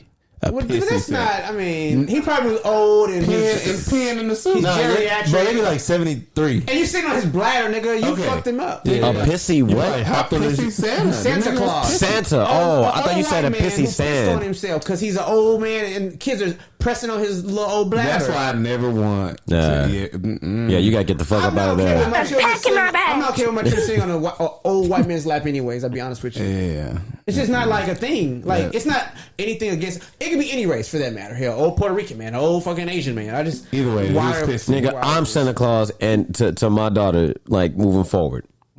Point blank. Period. I'm the leprechaun. I am Santa Claus. I'm the jester, and during Halloween or whatever, all that shit. Right. I'm the Tooth Fairy. Oh no, Sam can be the Tooth Fairy. You can have that. What holiday has a jester? Oh, the jack-o'-lantern. I meant to say jack-o'-lantern, not the jester. The what? Right. I'm the clown. You don't know what a jack-o'-lantern is? Like the person with the pumpkin head. And they were like walking, the Jack Knight or Jack-o'-lantern. I don't know. You know what I'm fucking talking about. Okay. All right. Anyways, all right. Let's get into some highlight topics, highlight episode topics. So we have topics. We already kind of talking about some shit that I want to kind of continue. I'm fucking up. It's all right. Talking. All right. So we got a lot of different things that we can talk about today. All right. So where y'all want to go? Iman Shumpert says that men with money don't want women to pay for bills. Like they don't. The men with money are not looking for women to pay bills. They just looking for a loyal woman down. Is anyone here qualified to be considered a nigga with money? And that's where this all lies. Wondering. Because they be paying for pussy anyway. I just say it's speak for yourself, right? They pay for company, bro. Right. Who's they? Who's them on? Niggas with money. Rich niggas. Rich niggas do weird shit. Oh. Yeah. Be honest with you. Thanks, Iman. So, question: do y'all Not all think? of them, but So So it's like let them do it. Non-rich individuals who you don't We're going half and half. you don't think that they technically well, paying for it too? yeah, I mean, Oh, yeah, in different I agree. ways. That's you know why what I they mean? niggas. So It's a little bit harder. this is what it's my. Tricking is normalized nowadays. That's crazy. But see, my thing is, like what he was. I think what he's saying though. Just trick off like it's nothing. Yeah, I mean, It's what it is. okay. Actually, But in my day, that makes sense. I mean, I think what he was saying though. I think what he was saying was when you have a certain amount of money, I get it. Like if you have a certain amount of money, you're not looking for. He's saying from his point of view, he's not looking for someone to provide. Because you don't. That's not even a thought for him because the money's already there. I mean, obviously because he's a freaking retired basketball player, so he's got all the money in the world. But that's why he said rich niggas. He did say that. But then when you bring it down a little bit to non NBA, like if somebody's making, let's just even be like real. If somebody making like 150 plus K, you know what I mean? Let's just talk about the standard how life is right now. Like the average person. Yeah. Bills are paid. That person is probably like more comfortable in looking for like. And like he doesn't have the stipulation. His woman doesn't need to work to support. Well, it's not even about that she doesn't have to work. It's that the expectation is not like, oh, I need somebody that's like it'd be different if I was only making X amount. Yeah. And I kind of need somebody that's gonna meet me here to make the bills. You know what I'm saying? Like he's probably like, nah, I'm actually looking for somebody real. Listen, you know what I'm saying? But rich. That's why I say rich niggas though. Listen, but is that rich? 150K. The fact that this is trending, Well, I see what you're saying. and plus the fact that no, that's not rich. This is trending because women want it to trend right now, right? I don't think it's you can't. No, wait. Because there ain't no way that niggas are sharing this that don't have money, right? And it's also like there's only women. It only makes sense for women to share this post that he when because this came from a podcast, right? That he was on. It only makes sense for women like this, like just the bar for what women are looking for in the market of dating. I think I see where you're going. You know where exactly where I'm going. Keep going. The bar is set so high because of trending videos like this one. The bar for men? Yes. The bar for the bar for a woman looking for a man. But yeah, the bar for men. As far as setting the standard or whatever, and then you going and dating, women automatically turn you down because it's just like if you're not making more than 6 figures, and if you can't take me on vacation, or if you can't take off, or whatever, or if you ain't driving no Lambo or whatever, or if you don't have a 6-pack, and if you and over 6'3", and like basically just describing it like an NBA athlete or NFL athlete, just an athlete in general, right? Got this Greek god sculptured man that just is well spoken, got a little bit of thug in him, know how to drive it. But all his dream date, his dream man. When I saw this post trending, I was, and then when Courtney posted it, I saw it trend. Hold on, listen. So I saw this video trend, and then I see Courtney posted in our chat, and I'm like, see, this is what the man. He's the only girl sitting there. You sit to him. I didn't mean it like that. Whatever, but yeah, but it's just like women just have this unrealistic expectation of what they feel like that their husband's going to be like. And if you want that, that's rest in peace to Kevin Samuels. But this is what the point that he was trying to make. Like if you are looking for a 10 type man, are you a 10 type woman, or are you a 6? Rate yourself, because if you not like, what do you bring to the table besides pussy and cleaning up and cooking, and loving and loyalty and stuff? What else? Quick interjection. I think I have a maybe an jump off. Go ahead. Interesting perspective here. Please. She got her own house. She pay her own It bills. just got worse and worse. I think so. In the case that, let's say this. Because you antagonized. She's an antagonist at this point. Person, this woman who wants this just superfluous man, right? like this wildly rich. You know, you described him as a basketball player. No, he is a basketball player. I was. Oh, you're talking about? He fell right into it. Yeah. All right. Okay. So if you so fuck her then. Okay, find somebody else. That's what guys should do, right? What's the problem? Go ahead. That's what I'm trying to. That's what I'm trying to figure out. Exactly. So who's controlling who's actually controlling this narrative here? The women. The women are. It's not. It is. Women are putting more and more thought. No, it's okay. not. You know what this is? What? You know who it is? What? It's the bums that can't have those women. Like this video wouldn't go anywhere. So this is that's what I said. It wouldn't go anywhere if somebody wasn't offended. Like so. Well, go ahead. I want to hear your thoughts. Yeah. So that's what's so ill to me because like even we was going for what I was going to say with Tizzle, where I thought he was going. He was like running toward the cliff with the parachute. I was like, oh, I'm with fuck that him. parachute. He cut that bitch off and jumped. I was like, oh, no, I can't go with you. But I was with him. But what I thought he was going was I was going to say when I saw the post and I clicked on the comments, of course, that's what the fuck we do. That shit resonated with women like a mug. Every type of woman, broke woman, rich nigga, ugly women, pretty women, all the women that are like fire. And there was a ton of blue checks. We're putting like fire emojis. And I think I saw Nia Long. It was like, damn, everybody is agreeing with this shit, right? Every type of woman, everybody, right?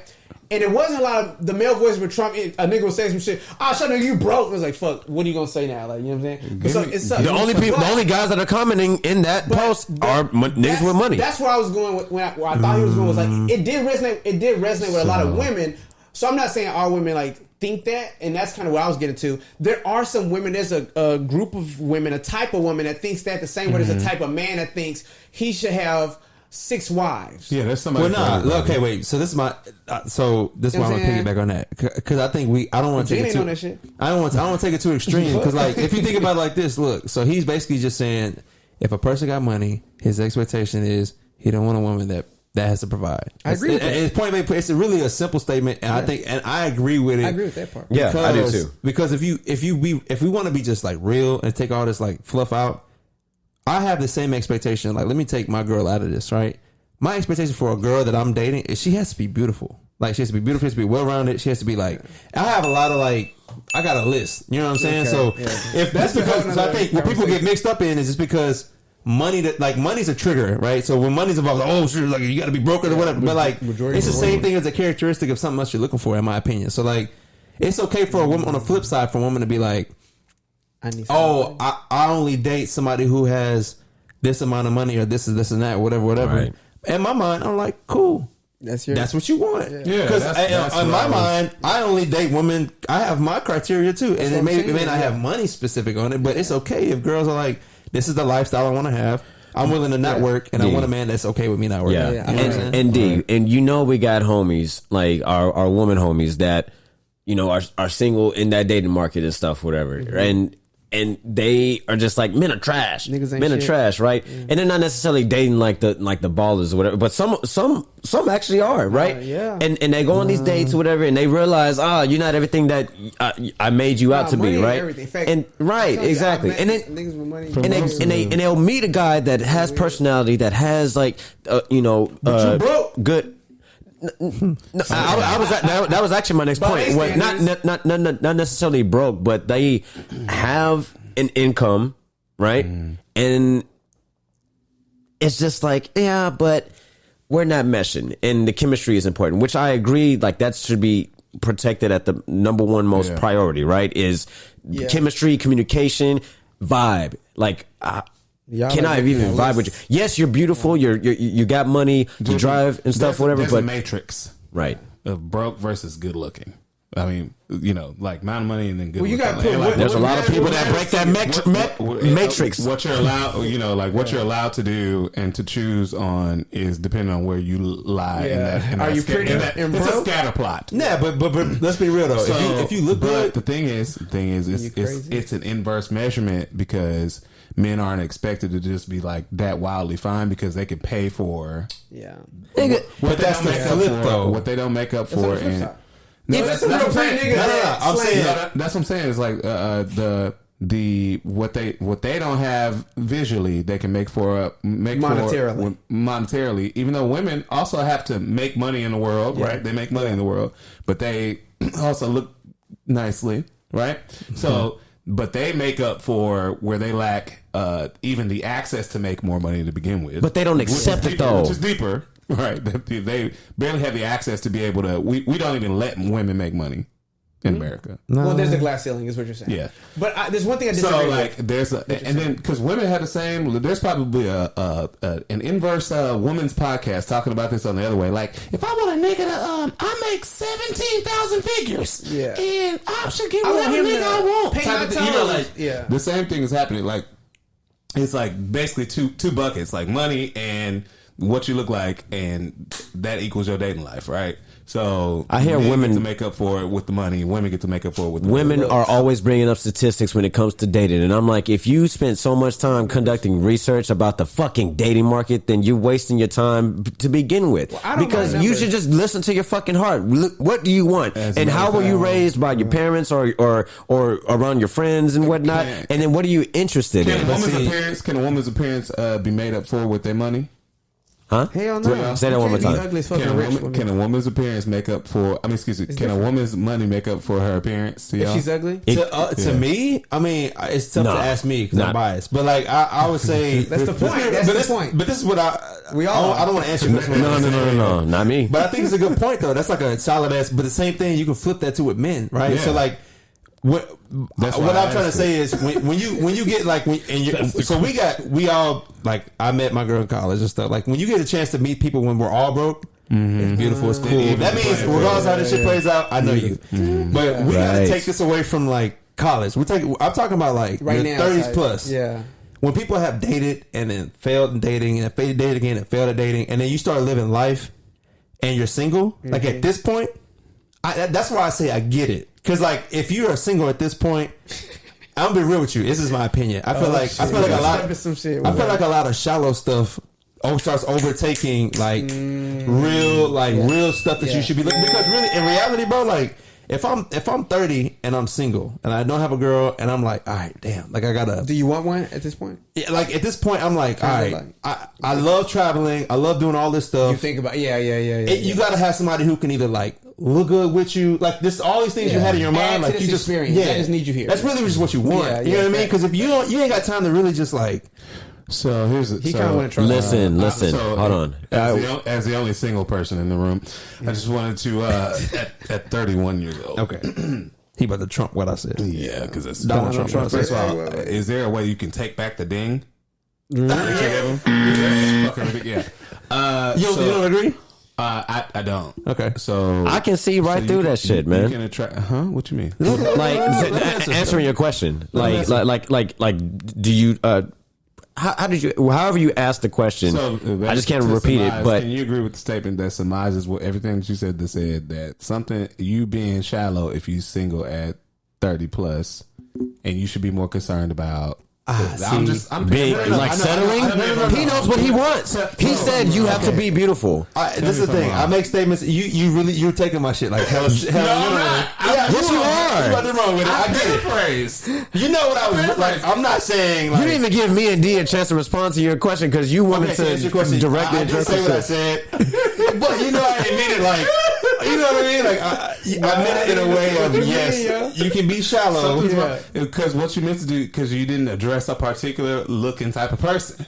Because really, what you meant to say was that if you single over 30 and don't understand why, it's because you're ugly. And you meant that's not true. That's not true. That's not true. I wouldn't say that. I wouldn't say that specifically. What I was saying was, boy, if you don't get, if you failed for like a bunch of years, I'm saying at okay, brother. Oh who said you been trying all this time? Get him. Okay, y'all keep dissecting what I said. Okay, right. I'm with you, Courtney. I know exactly what you're saying. Okay, Brad, let me say this. Brad, let me say this.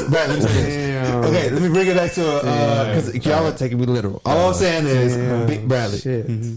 Okay, so what I'm saying is, if at your point, right? Because let him finish. Let him finish, please. I want to throw the question back on you, and I'm already pissed because I already know how you're going to give me a political answer. No, I'm not. Bradley, you are not gonna mess around with nobody by your side that is ugly but has the most genuine heart and shit. Right. I didn't know it. Right. So stop it. Ever. Right. So why you trying to make it seem like everybody that is? Because I find myself attractive. Okay, so then you go right. You say you do find yourself attractive? I'm wildly attractive. I'm Right. sure. So then, I'm not an ugly nigga, bro. moving forward, if you're finding a partner, So I'm ugly, but it don't work out. yeah, this is not going where I want it to go. All right. I'm joking. I have a question. Ugly, okay? I have a question. This is we're changing subjects now. Oh man. Or do y'all want to stay there? No, go ahead. I feel like we got something relationship wise that might work along with this too. About So what's your okay? Coach me up. Like, what am I saying that's not right? Like, you ain't. you don't even know. You don't even know. You don't even know what you don't know.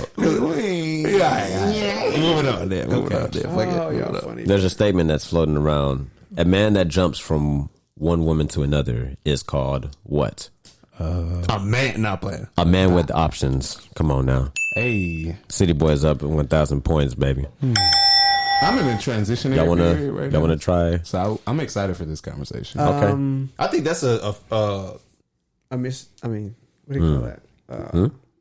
I almost said a misnomer, but it's not a misnomer because it's. So how much? Well, okay. So You want to respond? You want to answer the question? I B? will answer the question. I think a man who has multiple female partners in a short amount of time is called a hoe, just like a. There's just we double. knew somebody's gonna get an answer. No, it's a double standard, right? It's funny because I talk to my niggas about this. gosh. It's one. You know what I'm saying? I believe it. Y'all done switched. I can call My nobody name is out. Darian Dixon, and I'm running for governor. This episode is sponsored by and paid for Darian Dixon. No, Pete. So I don't know. I had a lot of homeboys who were hoes in college. They fucked on all my friends and everybody. Yeah. Like everybody was fucking each other. It was like, let me say, I know a lot of everybody was a hoe. It was college, but it's like why? But only I noticed though. Again, double standard. It was at UT. This microcosm was only like how much percent of us? size It was terrible. It was like we this much. And that's why too. Like there's bound to be some overlap. We mess with some of the same people because there's only this many of us. It was there. more women than men too. That's a fact. Oh, the ratio is stupid, dumb, crazy. Yeah. It still is right now, actually, in America right And now. then even less because never mind. Go ahead. So stop. So a good percentage. God damn. Like every day turn around like you too. If you straight at UT and black, you had a lot of options. It was crazy. Yeah, you had a lot. So there's of another options. story about that. Funny story. Yeah. I'm gonna go ahead and save you right story. now Save from me. that. From what? No, I'm not gonna tell the story. Nothing. Yeah. But no. So I think that's. I forgot what. Yeah, you don't know where you at. I was. All right, y'all I got you. Everybody You're off, gave me. sorry. Your call has been forwarded to an. Oh, come on, man. Calling a Your fellow, call has been- fellow partner on the West Coast, but he's not answering his phone right now. No, so yeah, I had a lot of hoe friends, and we all had a hoe phase. Did you have a hoe phase? What do y'all That's the consider- question. Did y'all have a hoe phase? Yes. I think if you call me a hoe and I accept it, which I have before, it's holistic. Thing. Okay. It's not a Pun period. intended. Yeah. Holistic. Yeah. All right, nigga. Okay. It was a holistic time Like, for you me. are Okay. I am. I said that you was a hoe. It's not a phase. That's It's a I'm mind state, taking a on state of that being. characteristic. Okay. As But- black but- as my skin is, And that's okay, male or female, because his question is, what do you call a man who sleeps with many women? Oh. A hoe, right? Okay. So, not Okay. alone. What about you? What do you think? Me before I was. Nah, I mean, yeah, I think well, we got. There's no name for that. Nah, I think Yeah. the thing is though, like I don't think nothing's wrong with a hoe. the problem is when women sleep with a bunch of men. I think people automatically get to the point where it's like on some scandalous, like this is that she was sneaking around with this and that. But like when men do it, sometimes it's like, oh well, the man was just like Cool for me, points, like yeah. I was done with For her, you so I when started you was- talking to her, talking to her. So like It's it wasn't really almost- like a it's whole almost a thing. It was like benefit. I just Listen. moved It's almost on. a benefit. Listen. That's I think where the difference is. But really, women can do this. I mean, everybody, bro. That's the thing. There's women out here just I think it seeking comes down to people sexual feeling people feel entitled, like without a title. Well, I'll be You honest. feel me? Like so, like if I'm not in a relationship with you and I'm doing whatever I want, like you can't. Expect me. There's no title. Like you can't call me nothing because I'm not in a relationship. smashing who I want. A man that jumps from one woman to another is simply called a good time. You want to... That man is called a good time. Yes. Well, they call women the same thing. She's a good time. Yeah, that's a fact.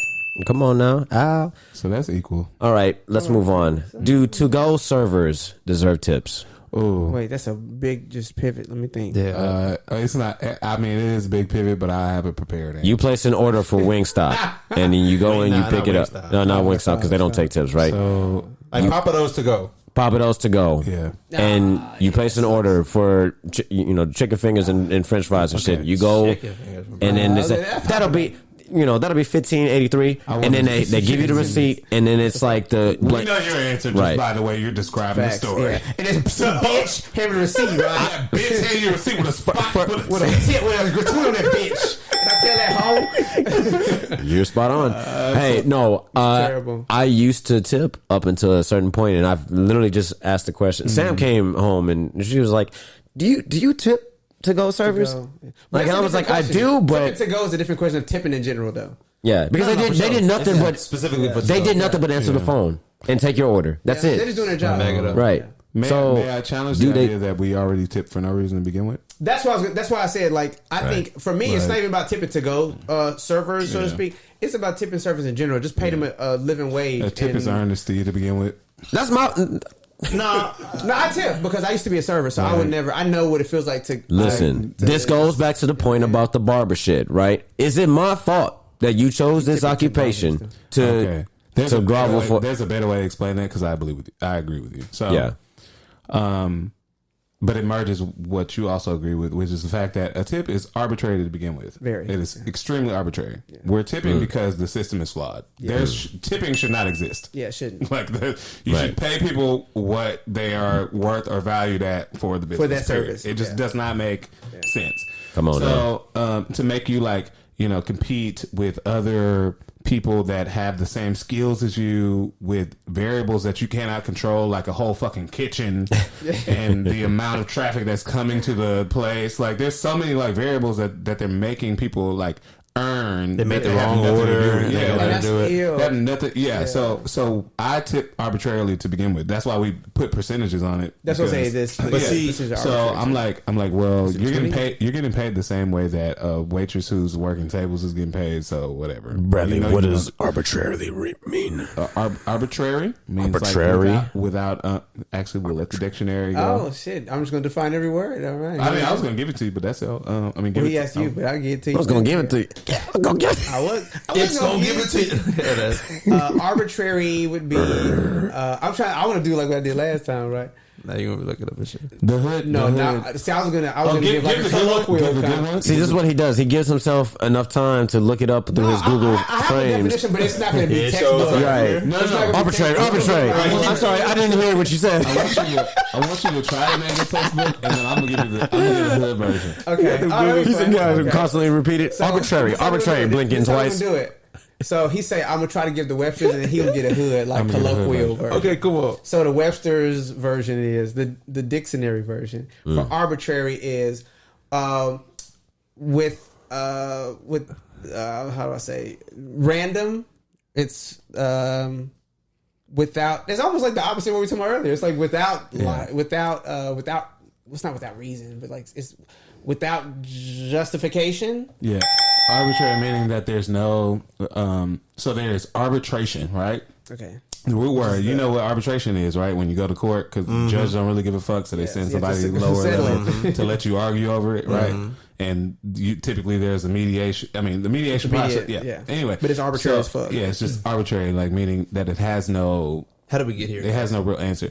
So I asked the question because he said it like 5 times. Yeah, in the same version of arbitrary meaning this shit don't fucking matter anyway. Yeah. But like it's random. You're damned if you do, damned if you don't. So two things that throw me off. One, I don't believe in to go tipping because, to your point, nothing has happened. Like if I get out of my car, if I get in my car, drive to where you're at, and pick up my order, there's zero. To me, is no service that has. You didn't do anything for me. Rendered. Two, the thing that really throws me off, and I thought about this. Well, actually, it's two things, but like, I worked one is like, if you go to a nice place and it's just expected, now really 15% ain't nothing. It's really like 18%, 20%, 22%. Right. Like, if your order is like $200, you know what I'm saying? 20% of $200, that's $40. That's a lot of money. You know what I'm saying? I think it's 40. Yeah, it's $40. So like, that's crazy to attack on $40. And then the other thing that I just thought of, just for picking do y'all ever think about when you go to like Hooters or Twin Peaks?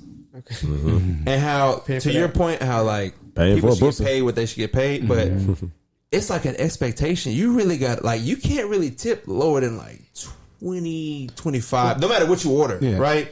But it's because the girls look the way they look, and it's like, damn, if you really break that down, that's like pimping on like a corporate level. Yeah, bro. You know what I'm saying? Like, it's really like bad. But it gives them their autonomy. There is no pimp. The pimp is the corporate. The pimp is I got this beautiful woman serving your food. Facts. And she's revealing herself a little bit. She's gonna sit at the table and take your order, and so no matter if you just get a drink because you're just watching the game, like you gotta like, if you don't leave 20, like, you know. But it's all centered around the fact that men are just, including myself, are insecure individuals. Because guess what you could do? Not tip them. And then what? They're not gonna ban you. No, they're not gonna ban you. But just feel so bad. But you tipped them to get their You tipped them to get the attention you got. You didn't pay for it. But it's like you want to go back and you don't want to be that guy. So it's like it's fucking pride. Just like this. You're trying to get their attention, and you're trying to show your appreciation through the tip. We think the tip is like a percentage of the cost of the experience. Okay, I was gonna say that, but we think that it's actually 3 pieces that y'all think it is. I think it's a percentage of the merchandise, which is the food and the drinks, right? Of the woman, and then he said it's a percentage of the experience, right? Like you're she but really it's a percentage of how insecure you'll feel based off of how much you tip. Oh my gosh, that's too deep. It really is too fucking deep. He said you don't want to be that guy. I mean, it's the truth. But I mean, moving forward, I'm gonna just if it's that big, though. But have you been? Hey, brother, having a good time. Having been what? Not a great time because like that. I didn't tip. Holes. No, I've never not. You making that shot of Martell looking really good. Mm-hmm. Yeah, I've always you drinking it just like a pawpaw too. Like that. I don't tip to go. If I go Papa Do's and I go pick it up and they come bring it to the car, I'm not tipping. Oh yeah, I'm with you. So I think that's where we need to like land. Is wait, no, they came to the car. They just tipping. They walked from the restaurant to my car. How much are you tipping? 50 cents? There's waiters who do nothing but walk your food from the back to the front. They don't give you nothing. The matter of fact, the bus boys they refill your drinks. There's no waiters that do not do anything but bring my food to me. Have you been a kiss? You know what that is? I think the moral of the story is I feel like 15% should not be a standard. I feel like people should truly tip accordingly. Yeah. Like, I think a lot of people just be like, that's right. But I need everybody being like Starbucks servers. That's why it's all arbitrary. I mean, not Starbucks. Starbucks sucks. Chick-fil-A. I need everybody being like Starbucks. No, you can tip at Chick-fil-A? No, I'm saying I need everybody to be like, how's your day? God bless you. Jesus loves you. Like, speaking of, it's been 100-something degrees, and these Chick-fil-A employees still have a great attitude outside, bro. Like, and crazy. The other day, that's good management. That's sweating coming way. That's great management. Great franchising. I also noticed that it's more and more niggas out there too burning up. I feel like I don't see a white depends on which worker in a while. Depends on which one you go to. Where I'm at, it's a lot of Latinxes. Because I'm like, why they got the niggas outside working? Well, you know, because you walk up, it's Kyle with your fucking large fry. I'm like, bitch, you get outside and take some fucking orders. Damn, where you must be going somewhere in the city though. Yeah. I mean, okay, well, nah. See, out in the burbs, it's not. Yeah, they got niggas handing out stuff from inside. So since we're talking about money, I wanted to ask y'all this last episode, and I'm glad that Courtney's here. What's your take on women not wanting to sign prenups? Yeah, we went there. That actually contrasts exactly what y'all was fighting for on the name. What's the, on the no, not the name thing. I'm talking. Not y'all fighting for the last name. Last season, what Iman Shumpert was fighting for. Yeah. No, I ain't fighting for it. Yes, it is. How? So first, I should say I agree with that. Oh, I see where you're going. Y'all think that Iman Shumpert made Tiana sign a prenup? Then? Yes, absolutely. Because they're both each other. So how does that go with? I don't want you to work. No, it's not about. No, he's talking about. I don't protecting each other's assets. I don't need you to provide. Right. This is a question of I have assets. If anything happens, we have a prenup. And the one thing I will say is that's why I asked. Do you think Iman Shumpert got a prenup on Tiana. That's kind of fucked up. Yes. Just saying, I don't want you to work, baby. Don't do nothing. Don't have no skills. Just be my baby. but It's a setup. That's not fucked up. Prenup, so you have no assets. No, it's not. Wait, one at a time. Say it clearly and fix your mic. Oh, wait. Listen. No, they heard him, but this is the problem. This is the problem. The problem is people don't understand how a prenup works, and this is why I hate it. I had this conversation a long time ago. A prenup is a mutual agreement, right? So people always think like, oh, you got to sign this paper that says you can't have my assets. No, when you have a prenup, it's literally between one person and another person, and you list out in the event that something happens. This is what I take. This is what you take. Because I used to work at a job where we dealt with contested and uncontested divorces, and most divorces end up being contested because there was no mutual. The problem is when you get to, people don't realize this, right? Divorce is actually 50%, something, whatever it is. It's crazy high. It's real high. When you get to the point of a divorce, emotional intelligence kind of goes out the window. Yeah. You don't have reason, right? So then at that point, that's why a prenup is important, because before you even get to that, although it's a very touchy subject, you're in the right state of mind. You say, you know what? We don't ever want to get this way. We don't get to this point. But if we do, I want what's best for the kids. I want what's best for X, Y, and Z. I will take this and that. You take that, sign it, lock it away. We're done. We're good. That way, if it happens, you pull it out. It keeps people in line. There's no, you're not pissed at me because I cheated on you, so I want to take everything. Like, listen. You can't. I've messed up. Yeah. This is what we have. But in a way, having that conversation makes you understand your partner better too, because it's like, in that case, what's your intentions? If you did cheat on me, like you can put that in the prenup. I want to take everything. If you did cheat on me, I want everything. I want the Bentley. But and the thing is, you're not gonna want to hear that, sober minded or not, 4 months before y'all get married. But people do that because some people get cheated on. So from a celebrity perspective, right? If before you're married, some girls get cheated on. Guy comes back, nah, baby, this and that. If you want to marry me, nah, baby, I'll give you a ring. If you want to marry me and we sign this prenup, if you cheat on me again, I'm taking 80% of your assets. So if you really love me and you want to get to this point, and from the guy's perspective, it's like, hell no! And they do it because they want to. Or they don't. Or they negotiate. I don't know. But I mean, it happens. So it's a real that life point of clarity is really good, though. I'm glad you gave that breakdown, Courtney, because there's been this misconception and a misinterpretation of what a prenup is. That, like, a lot of women probably feel like that the men are proposing it because they're like, you just want to protect your assets and be able to cheat on me and stuff, whatever, and be able to walk away free. Free of no scars and stuff, and leave me battered and bruised and not battered and bruised, but like just without anything, right? And I'm committing time, and I'm gonna be the mother of your children and all of that. And why don't I get anything out of this relationship if we both walk away, right? So like we need to walk away equally, and you should love me more than enough to ask. Who is this? What are you? Hold on. This is what are we talking about? You're talking about like a generalization. Yes, a generalization of. Wait, okay, so what? Let me ask you that then. Do you know? Like, what is your take on prenups? What do prenups? Does prenups? Does a prenup? Go ahead. How about that? How about we take this out of fairy tale world and bring it to real life? And bring it to real life. Yeah. Already. I would. I mean, are you gonna answer for real, or are you gonna? Yeah, I mean, you gonna sugarcoat it? Can I give like a 5 second scenario? Yes, please. Oh, go ahead. I think this would be better if, let's just say, am I rich? Because it's already, first of all, y'all have already married. Y'all can still sign one now, so it's fine. Right. But let's just say, let's give for an example, because I know your business that you're working on right now has a dollar figure that's very handsome, and it probably does now. And I don't know. I'm just saying it right now. It's not handsome. A very handsome dollar figure. Cute, handsome. You have, I got sold. You have ownership, let's just say hypothetically, of Potnas podcast. Yeah. Very handsome. Let's go from there. Let's not talk about what our everyday she works. Let's give it something like So from that point, if you, and this is assets, and let's talk about this though. You have had back room. You've had back room before you met. Before. You've had everything going. Names too. Yeah. Regardless of how much you've grown the.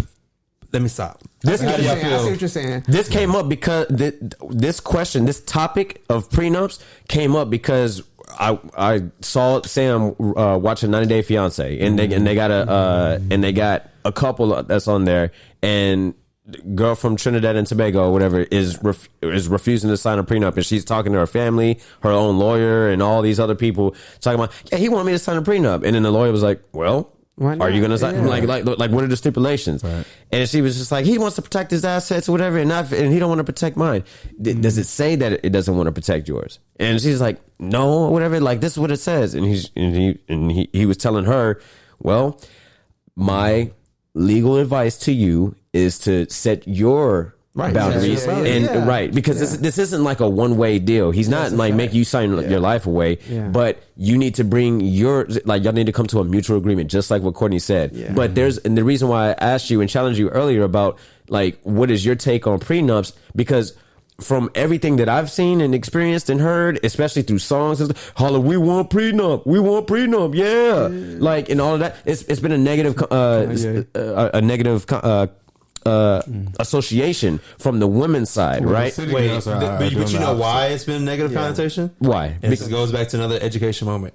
There is a reason why it has been negative, because when you do not have a prenup, traditionally judges favor the mother as a caretaker for the child, right? So when the mother is the caretaker for the child, it's crazy. Most of the assets, and it always comes to the point where it favors women in a sense like where men feel like I've been taken advantage of. So that's what the negative connotation is. Exactly. It's about abortion. Then the court is then they put their neck on. That's a baby you throwing away. So the world, well, not the world, America. Yes. Well, you know what's funny? I had the argument I had an argument about this like 5 years ago. And I love just debating with people, right? We was talking about, I was like, man, I'm gonna have my girl sign a prenup, because I told myself, I was like, I'm gonna be owning property, and this is like years ago, right? And the funny thing is, like, I own property now, and I have a lot of I have property. So like the question like is, I laugh at myself because I am the person that I debated about 5 years ago, because I am so emotionally involved, connected to the thing that you built. Well, no, I wasn't even talking about that.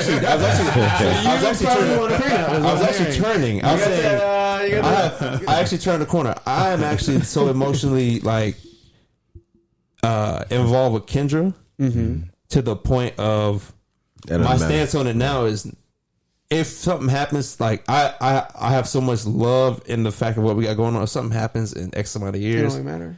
I don't even care. Because I already know I'm gonna bounce back. I'm not even tripping. Like, to me, and it sounds crazy because like from a business perspective, that makes no sense. I mean, that makes zero. Actually, it's actually the opposite of what you should. The point of a prenup, right? You know what I mean? Like, but I'm at this point now where I'm so like, maybe I am the person that's like the guy in the situation that's like, no, like it not me. Like, it won't happen. But it's not even just that. It's more so like you have so much love for a person that you want to see them. Like, if something happened to us, I would love for her to have half what I got. To be good. Especially if it's her fault. I'm like, you know what? Cool. Especially since you've been with her for almost over a decade. You know what I mean? That's so amazing, because behind that, or over without you saying it made it like it was your fault. What if she cheated on you? She can still have. That's the thing, bro. Like, I'm very weird. Like, a lot of people will write me off on how I think. Because you did say at the top of this conversation, though, that it's a mutual. That when you're in the heat of the moment. I mean, that's different. But that's why you got to know the reason why. Yeah, that's why I'm saying. That's why I'm saying I'm hypocritical. Because, like, think about this. Let's be real. Name a couple that prepares for divorce. Well, none. Obviously, there's terrible. If you talk about numbers, like, you shouldn't be. From a business perspective, bro, 100%. Like, 100%, but from a business perspective, bro, it's like 50-something, 54%. I don't know the actual number. It's high. But it's very, very high. So the thing is, people choose not to get it just the same way I'm choosing, like, to feel this way. And you can also. Sorry. And I think the underlying thing is, like, it's probably like a thing of, I don't even want to take us to the point. It's the half of me, the smart part of me, is like sitting my partner down, Kendra down, and be like, listen, this is not a emotional thing. I would never want this to happen, but in case it does, this is what we're gonna do. But the other side of me is like, man, fuck that. Like, it's, you know what I'm saying? If anything happens, I know I'm gonna be good. Which is a dumb way of thinking, but it's what happens. It's like, how do you even deliver that? You can't. But the thing is, that's why I say it's funny, because now that I'm in the shoes, I feel weird, like even trying to but, like Courtney, make that to make Courtney, you said something though in that. It has to be mutual. You said that you wouldn't want to put her through that, and you would, and if you got to the point where you discussed the prenup and y'all talk about it, you had to prepare her, right? My thing was when you said earlier also, and threw in the fact that the negative connotation associated with prenups is the fact that when divorces happen, they favor the women and allow them to, take custody of the children and, receive assets and get alimony and all of that extra stuff, right? Yes, you're Johnny Depp. Right. Exactly. So, why are women so nervous about, well, it's because negative, or why they feel uncomfortable when men bring up prenups? So I think men naturally, we know this already. I think men are naturally not analytical, but men are like kind of like more. Men have more are able to like think of things from a common sense perspective, in my opinion. Versus women are very emotional. So bringing it up is like, in my opinion, it's like bringing it up to a woman. Thing away.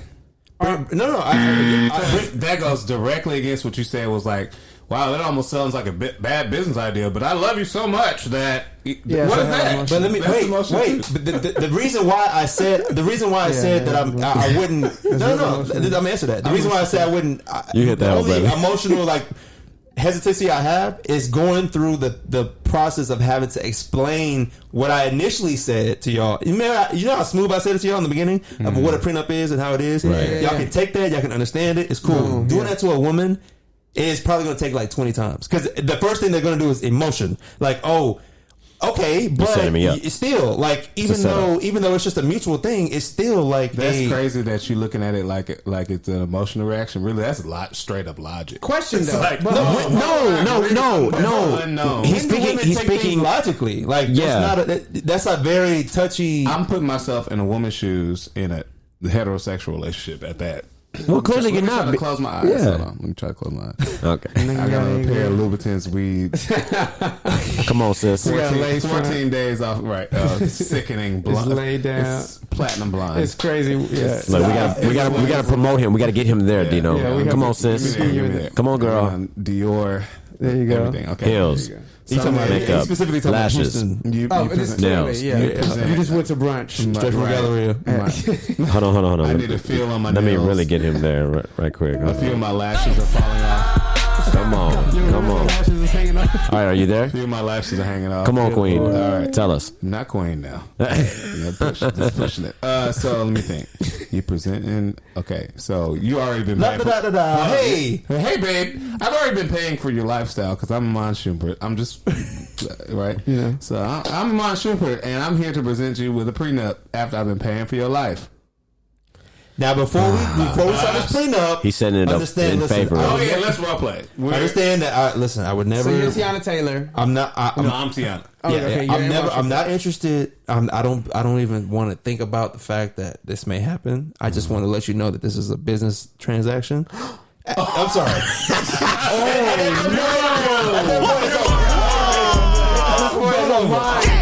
You see my point? Like, what do I say? Right? Not that. You literally emotionally reacted to what he said. So it's over. I can never do a prenup again. So now the way I have to be super careful about how I present. You see what I'm saying? But I'm a nigga, so that's wild, right? You speak, but you just role played as a black woman too. That's why I'm trying to say that it's not strange for it's not emotion that's you're like, oh my god, women are just naturally emotional. So you just proved his point though. I almost said bitch. But you said you were going to portray a woman for this example, this hypothetical scenario. JT, clearly I didn't morph into a woman with a vagina. So what you were playing a role. What I'm trying to prove that was perfect. That was gold, bro. What I'm trying to prove to you is that the presentation of a prenup is not attached to gender or any predisposition. I don't think it is at all. It doesn't matter how it's going to be. What does it look like when a woman presents? It's not. You're right. Hold on. Say it again, D. But I will say. Wait, what? Hold up, brother. Younger men about prenups. Say that one more time, D. So it's like, what does that look like? Because I'm agreeing. I'm like, let's take this road, right? That it does. It's not tied to gender because simply because it's emotional. Because I've seen women, older Caucasian women, the example I've seen who lives in, well, I can say all that. But she prepared, or she approached her husband to be about a prenup who was a much younger fella around our age, and she was much older. Oh, yeah. But homegirls kept and that up, makes sense, you know what I'm saying? too. But he wasn't like, I will say though, kind of to his, he wasn't like inherently naturally offended. Like, how dare this woman try to? He's like, I mean, shit. I just don't know. Yeah. Okay, so okay, interesting, right? Because he realized that there was the person. Okay, who should present the prenup? The person with the more of the assets and the credibility, and then behind realize the issue. So wait, but what? Well, see, Because on 90 days, okay. Actually, you have a great example because it's kind of okay. So, hold on. Let me respond to you, Bradley. Hold on. So let me present a fact, right? Let me provide a little bit more to the story of the 90-Day Fiance. The woman from Trinidad and Tobago, or whatever. And remember, the premise of this show, 90-Day Fiance, is an American going to a foreign country, meeting a man or woman, and then having that 90 days, using that 90-day visa to get married to that individual, trying to figure out if they're going to make it work or not, right? Yeah, I'm going to sign a prenup for 90 days. Nigga, you crazy? Right. And so, well, they had been dating like for years before then, I think. That's just like mindless entertainment type TV. He's in real estate and he has like his own businesses and stuff, whatever. He's got money, right? And then she only got like a yoga workshop. Not downplaying.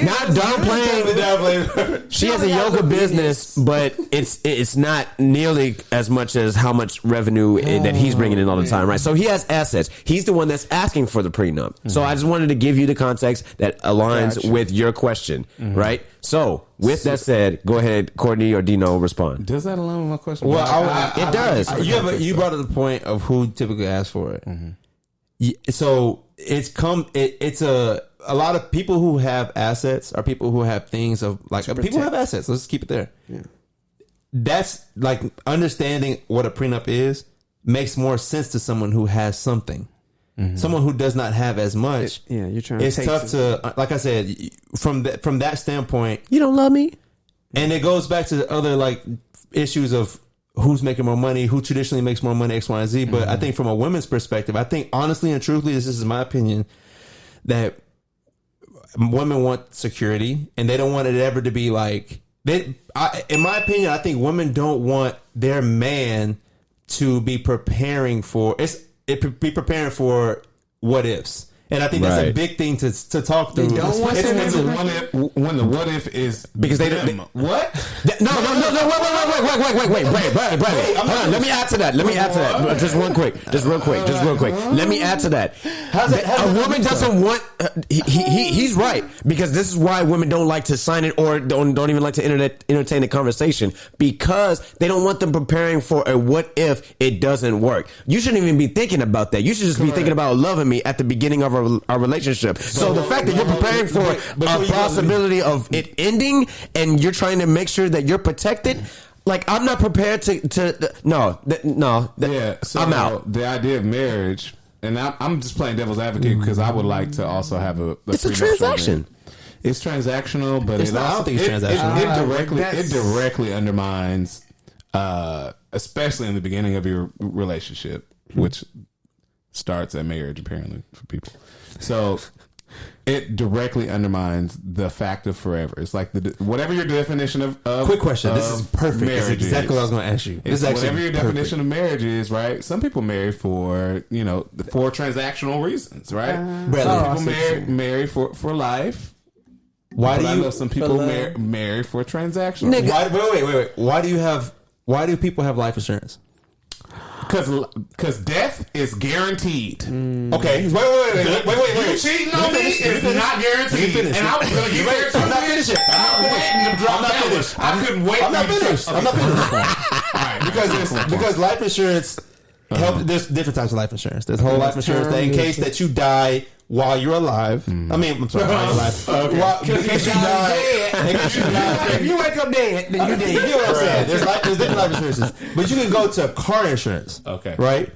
Why do people have car insurance? Why do people have I can list health insurance, right? So my point is, I see what you're saying. This relationship. My point is, hold on. I think where I'm trying to get at is there's a huge emotional attachment to divorce because it's like obviously you don't get. I just told you that I asked the question before, like who gets married to get divorced? Nobody. Prenup is the insurance piece. But reality wise, if 54% of people are getting divorced, then your ass shouldn't be getting married. Same way, If you're a bad driver, you shouldn't be buying a car to even have a chance to think about it in the first place. I'm talking about reality, bro. You're talking about like you shouldn't do this. At the end of the day, you're gonna get married. You're gonna get married. You're married. You're married. I'm gonna marry. You're gonna buy a car. You're gonna buy a car. You're gonna buy a car. I'm gonna buy a car. There's no. A bad driver is not gonna buy. Not buy a car. Time out. The piece. Your entire comparison leans on insurance.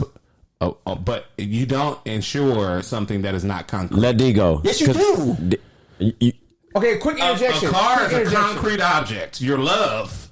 Your life is concrete. You cannot predict. Your marriage is concrete. Your marriage is concrete. That's what that paper is concrete. You just said it's not. No, I didn't. You just said that something could happen. That means let's ask two married men. What happened to your car? D. You have a car sitting there. Would you need insurance? Yes. If you go run into your car right now, then what happens? If I go run into your car right now, what happens? What's more likely? Your house. You're talking about likely. I'm asking you a question, Bradley. If I go right now and take a bat and bang your car in, how do you pay for your car? You're trying to equate these things. I'm asking you a question, bro. That you can protect your love. You can't always protect your car. You cannot protect your marriage. You can't always protect your car. You can't if you have insurance. Huh? You cannot protect your marriage. Wait. If your partner decides to leave you out of your control, you can't protect that. So unless you have a prenup. I don't want to ever hear nobody say. Do you feel me or not? Marriage is forever and guaranteed. It's not. It's not guaranteed. It's not, bro. So more people get divorced than they stay married. So in the case that a woman believes that it's supposed to be forever, right? Every woman believes that. What you told her. Every man believes that. D's on the subject. Hold on. Wait, it has to be a lie. Bradley. Statistically speaking, listen. It's a lie. Here's what's ill. You have two married men in the room right now. Right. Boom, boom. We're done. We're at boom. Right. Okay, 50% of this motherfucker right now married. One who's expressed interest in becoming such, and one that says down the line, could be great.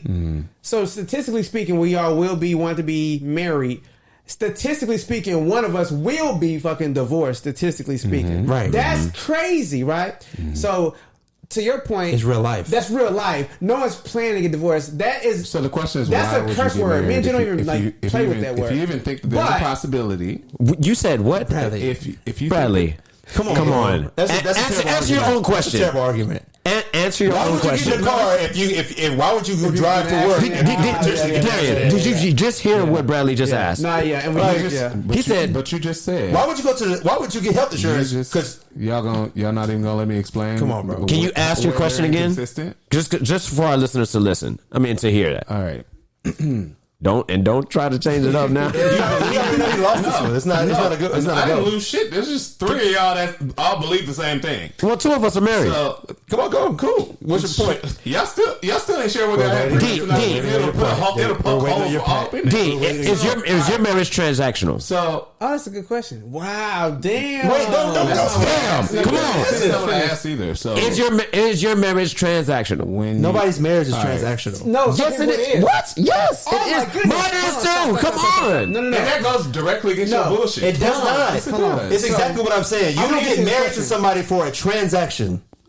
Hold on. Exactly. Stop. Did you get married to Jim for a transaction? Yeah. No.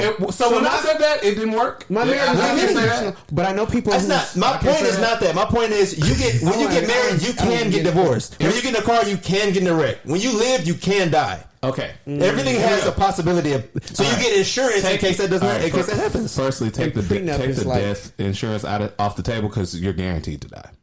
Right, but I'm saying you're not guaranteed. What I'm saying is you can die before you think you're gonna die. Listen, that's what I'm saying. It's not taking it off. It's the truth. You can die tomorrow. Correct. Yeah. Right. It's guaranteed. You weren't planning on dying tomorrow, were you? Guaranteed. Are you planning on dying tomorrow? Are you guaranteed to get divorced? No. No, you're not. But you can. That's what I'm trying to say, dummy. That's the same shit. It's not. You're guaranteed to die, Bradley. But you're not guaranteed to die tomorrow. The win. Hold on, no. Wait. The win. Bradley, if you have a family of three, Bradley, if you have a family, stop one at a time. I'm agreeing with you. That's why life insurance is necessary. Yes. Correct. Right. However, you're not guaranteed to get divorced, so it's not necessary.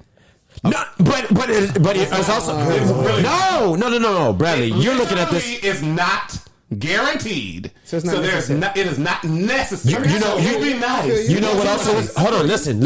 You know what also isn't guaranteed when it comes to that life and death situation is when you're gonna fucking die. Exactly, but you're guaranteed to die. But you don't know when it's gonna happen. So that's why you get life insurance. You don't know if divorce is gonna happen or not. It can happen. It cannot. But if it happens, you want to get insurance, which is the prenup. I want you to. That's the prenup. The prenup is the insurance for marriage, a transactional relationship that you get into that you want insurance for. I have one question for you, Brandon. I'm done. I have one question. I don't. Okay. At your current job, do you have health insurance? Yes. Did you sign up for it? Yes. All right. That's all I ask. That's all I need to know. You signed up for it, right? The odds. You signed up for your health insurance. The odds of me. You signed up for it. The odds of me getting. Did you sign up for your health insurance? Because you had an option. You can decline it. Let him respond, Courtney. Did you sign up for your health insurance? Yes or no? Let him respond. I already said yes already. You're right. Cool. And then when I try to explain myself, you talk over it because you know that there's holes all in that. All right. There's wild holes. Respond, Bradley. In the case that you're saying you cannot. There are zero sum. You cannot say that marriage is forever and then insure a marriage. They do not go hand in hand. They literally cannot. That's your perspective. No, not everybody is saying marriage is forever. We want it to be forever. Bingo. The plan is for. All I'm saying is that it's totally fine, but you need to make sure that if you're presenting something like that to someone in which you've already said that you think it's forever, that you make damn concrete that you know that it might not be forever. That's the point. And the thing is, you cannot get mad at somebody for being mad at you for telling them that I don't know if it's going to be forever, no matter how much of forever you think forever is. Since you brought in the car insurance, it is okay to believe that sometimes marriage don't work out. I said it's okay. Yeah. I said it's okay, but you cannot say in the same breath, this is forever, and then but in case it's not forever, here's like you can't. So, Bradley, I think we're saying actually the same thing in a certain sense because you're right. I'm saying that I agree with you get married. I don't think shit be forever. No, you get married to someone. Like I said, the first question I asked you was, bro, did you get married to plan for divorce? It's obvious you don't. No, nobody gets married to plan for it. Okay, maybe one or two people, but but are you saying that is technically not planning for divorce by having a prenup? I'm not saying that. I'm not saying anything at all. Saying was you don't get married to plan for a divorce, right? That's period. So we can agree on that. What? Huh? So signing a prenup is what? So that's my next step. Signing a prenup is in the case that let me finish. In the case that 54% of people, right, get divorced. In the case that it happens to us, you're not planning for it. You're not saying I'm going to divorce you. You're saying that if there's something that's out of your control, Bradley. If your partner does some shit that's irreversible, if your partner leaves you, this is what we're gonna do. Courtney, how's that not planning for the divorce? You're not planning. In the case preparing. You're preparing. You're preparing. You know why? But what I'm saying is, I'm not acting as if we are going to get divorced at this point or at any point. I'm saying in the case that it happens, and that's the same thing that we do with all. My whole point is that. You're making actually my point is that we have such an emotional attachment to love because love is so powerful and love is like the concrete of a lot of relationships and everything you got going on. We put a lot of power into that and it's an uncomfortable conversation and you can't equate that to the quickness that we get health insurance or the quickness that we get insured for other things that we don't plan for and we don't seek and we don't want to happen. But I know for a fact, Bradley, you're going to get sick. Because they're you're going to get sick, whether it be mild or heavy. They're concrete. Emotions are not concrete. If somebody cheats on you, it might hurt your heart, but it doesn't physically hurt your heart. Well, the prenups, prenups come up. What I'm saying is, Bradley, somebody can physically walk away from you. Okay. Yeah. Somebody can physically out of your control. There's nothing that you can control. Yes, it's out of your control. It can't happen. It can't happen. If you had a partner here right now and that partner said, you know what, Bradley, fuck you. I'm walking out. You're absolutely right. So you cannot, again, let's you can't control. Right. What I'm saying is that I think y'all agree. If you wholeheartedly believe that anything could happen in this relationship, then you must know that I will never believe you when you say that this is forever. So that's why I said, and it's okay to be okay with that. Bradley, let these speak.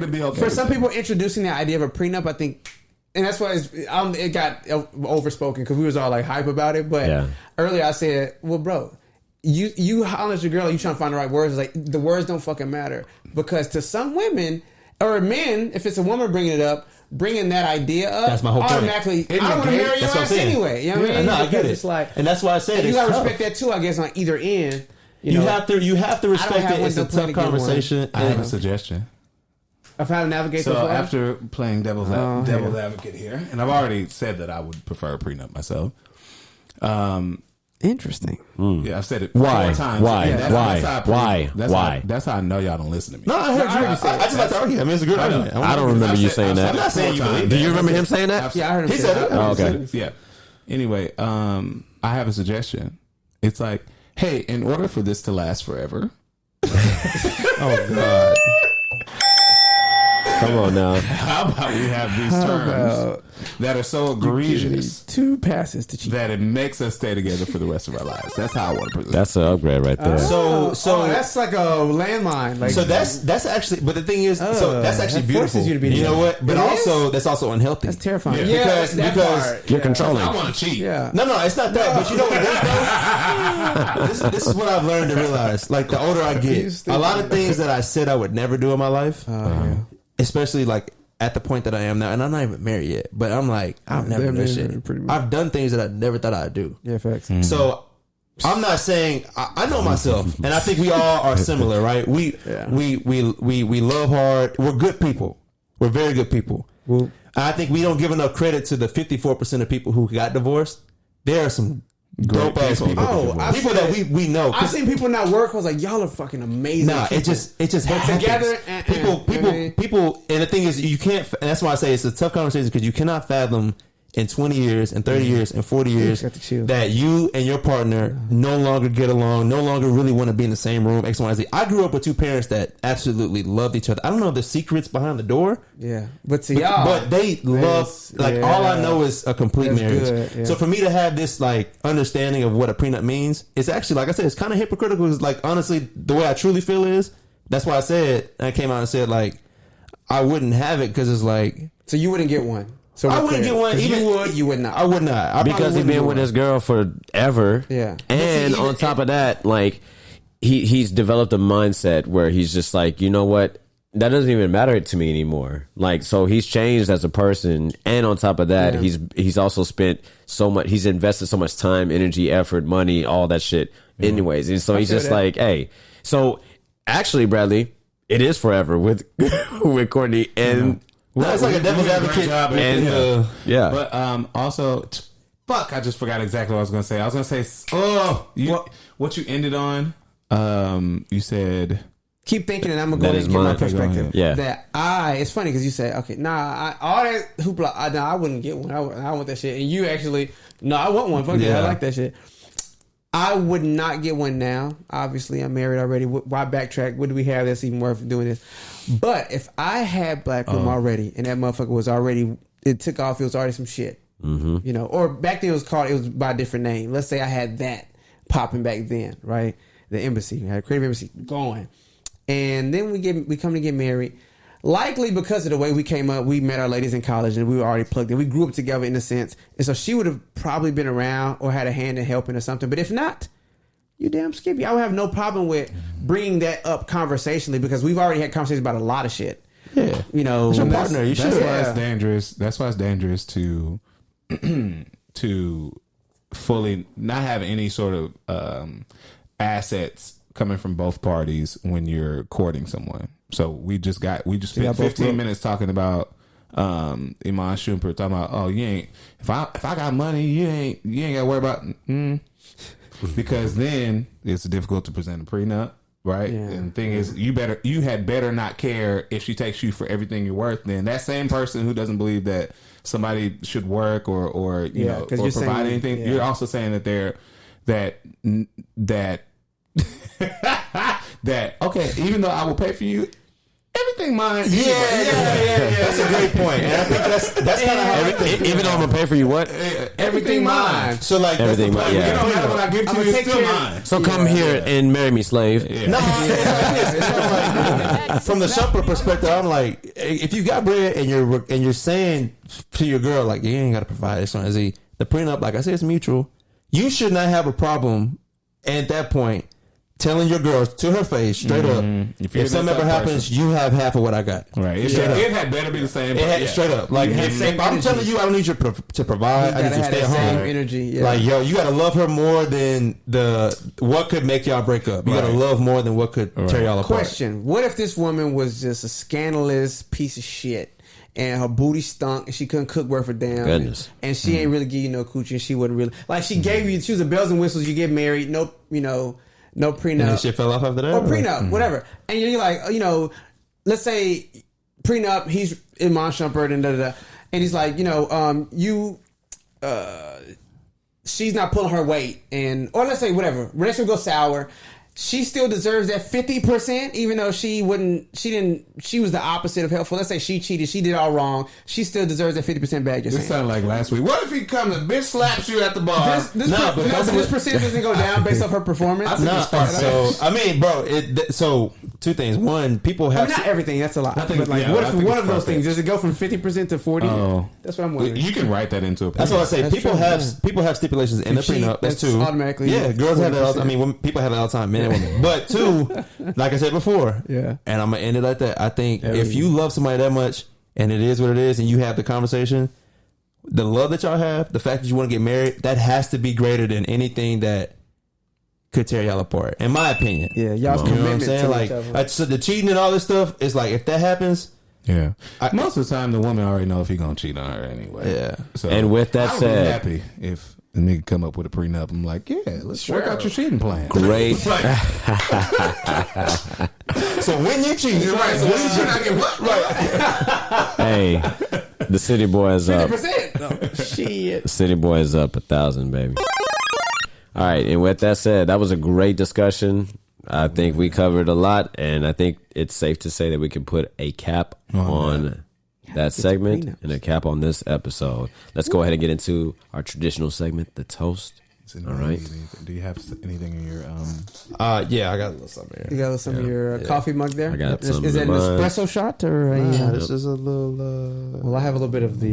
No. Courtesy of. No. We don't sponsor them. Why not? Well, what if they want to sponsor us? I mean, we didn't lost that. Yeah, especially now after that conversation. Fuck. So I guess we sponsored by the Rockets, huh? Wow. I'd rather have a bloop bloop sponsorship than the Rockets. Yeah, that's a good point. Wow. Interesting. Damn. All right, so what are we toasting to, gentlemen? Bradley, you want to carry the toast since it's your last episode of the season?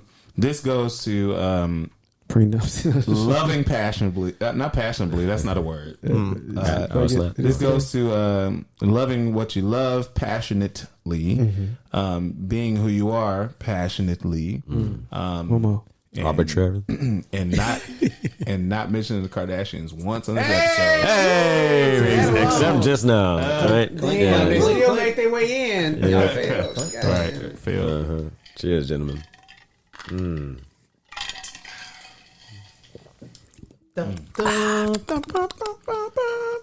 And ladies and gentlemen, just like that, the Potnas are back with another episode. We almost got Courtney to freestyle this time. Damn. That was a beautiful freestyle that we did. Hey, we back. The boys are back. City Boys up 2,000 points. Follow the Potnas on all social media platforms. Starting with Courtney. Courtney J. Coleman. Oh, yeah. Dino. You can find me at the dictionary, THE_DIXONARY, because I said so. Oh, yeah. Bradley. You can follow me on all platforms at Coolin and Poolin. That's COOLINANDPOOLIN. All right. Follow me at JT Got Soul. That's JT Got SOLE. Follow Potnas Podcast at POTNAS Podcast.com. Not .com. Potnas Podcast.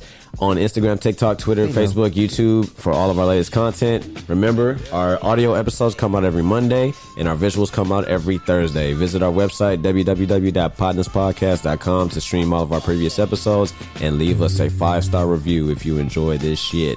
Hey, we appreciate y'all. Thank y'all for writing in. Thank you for tuning in. Thank you for all the love, the likes, all that shit. We love y'all. We appreciate y'all. We'll see y'all next week.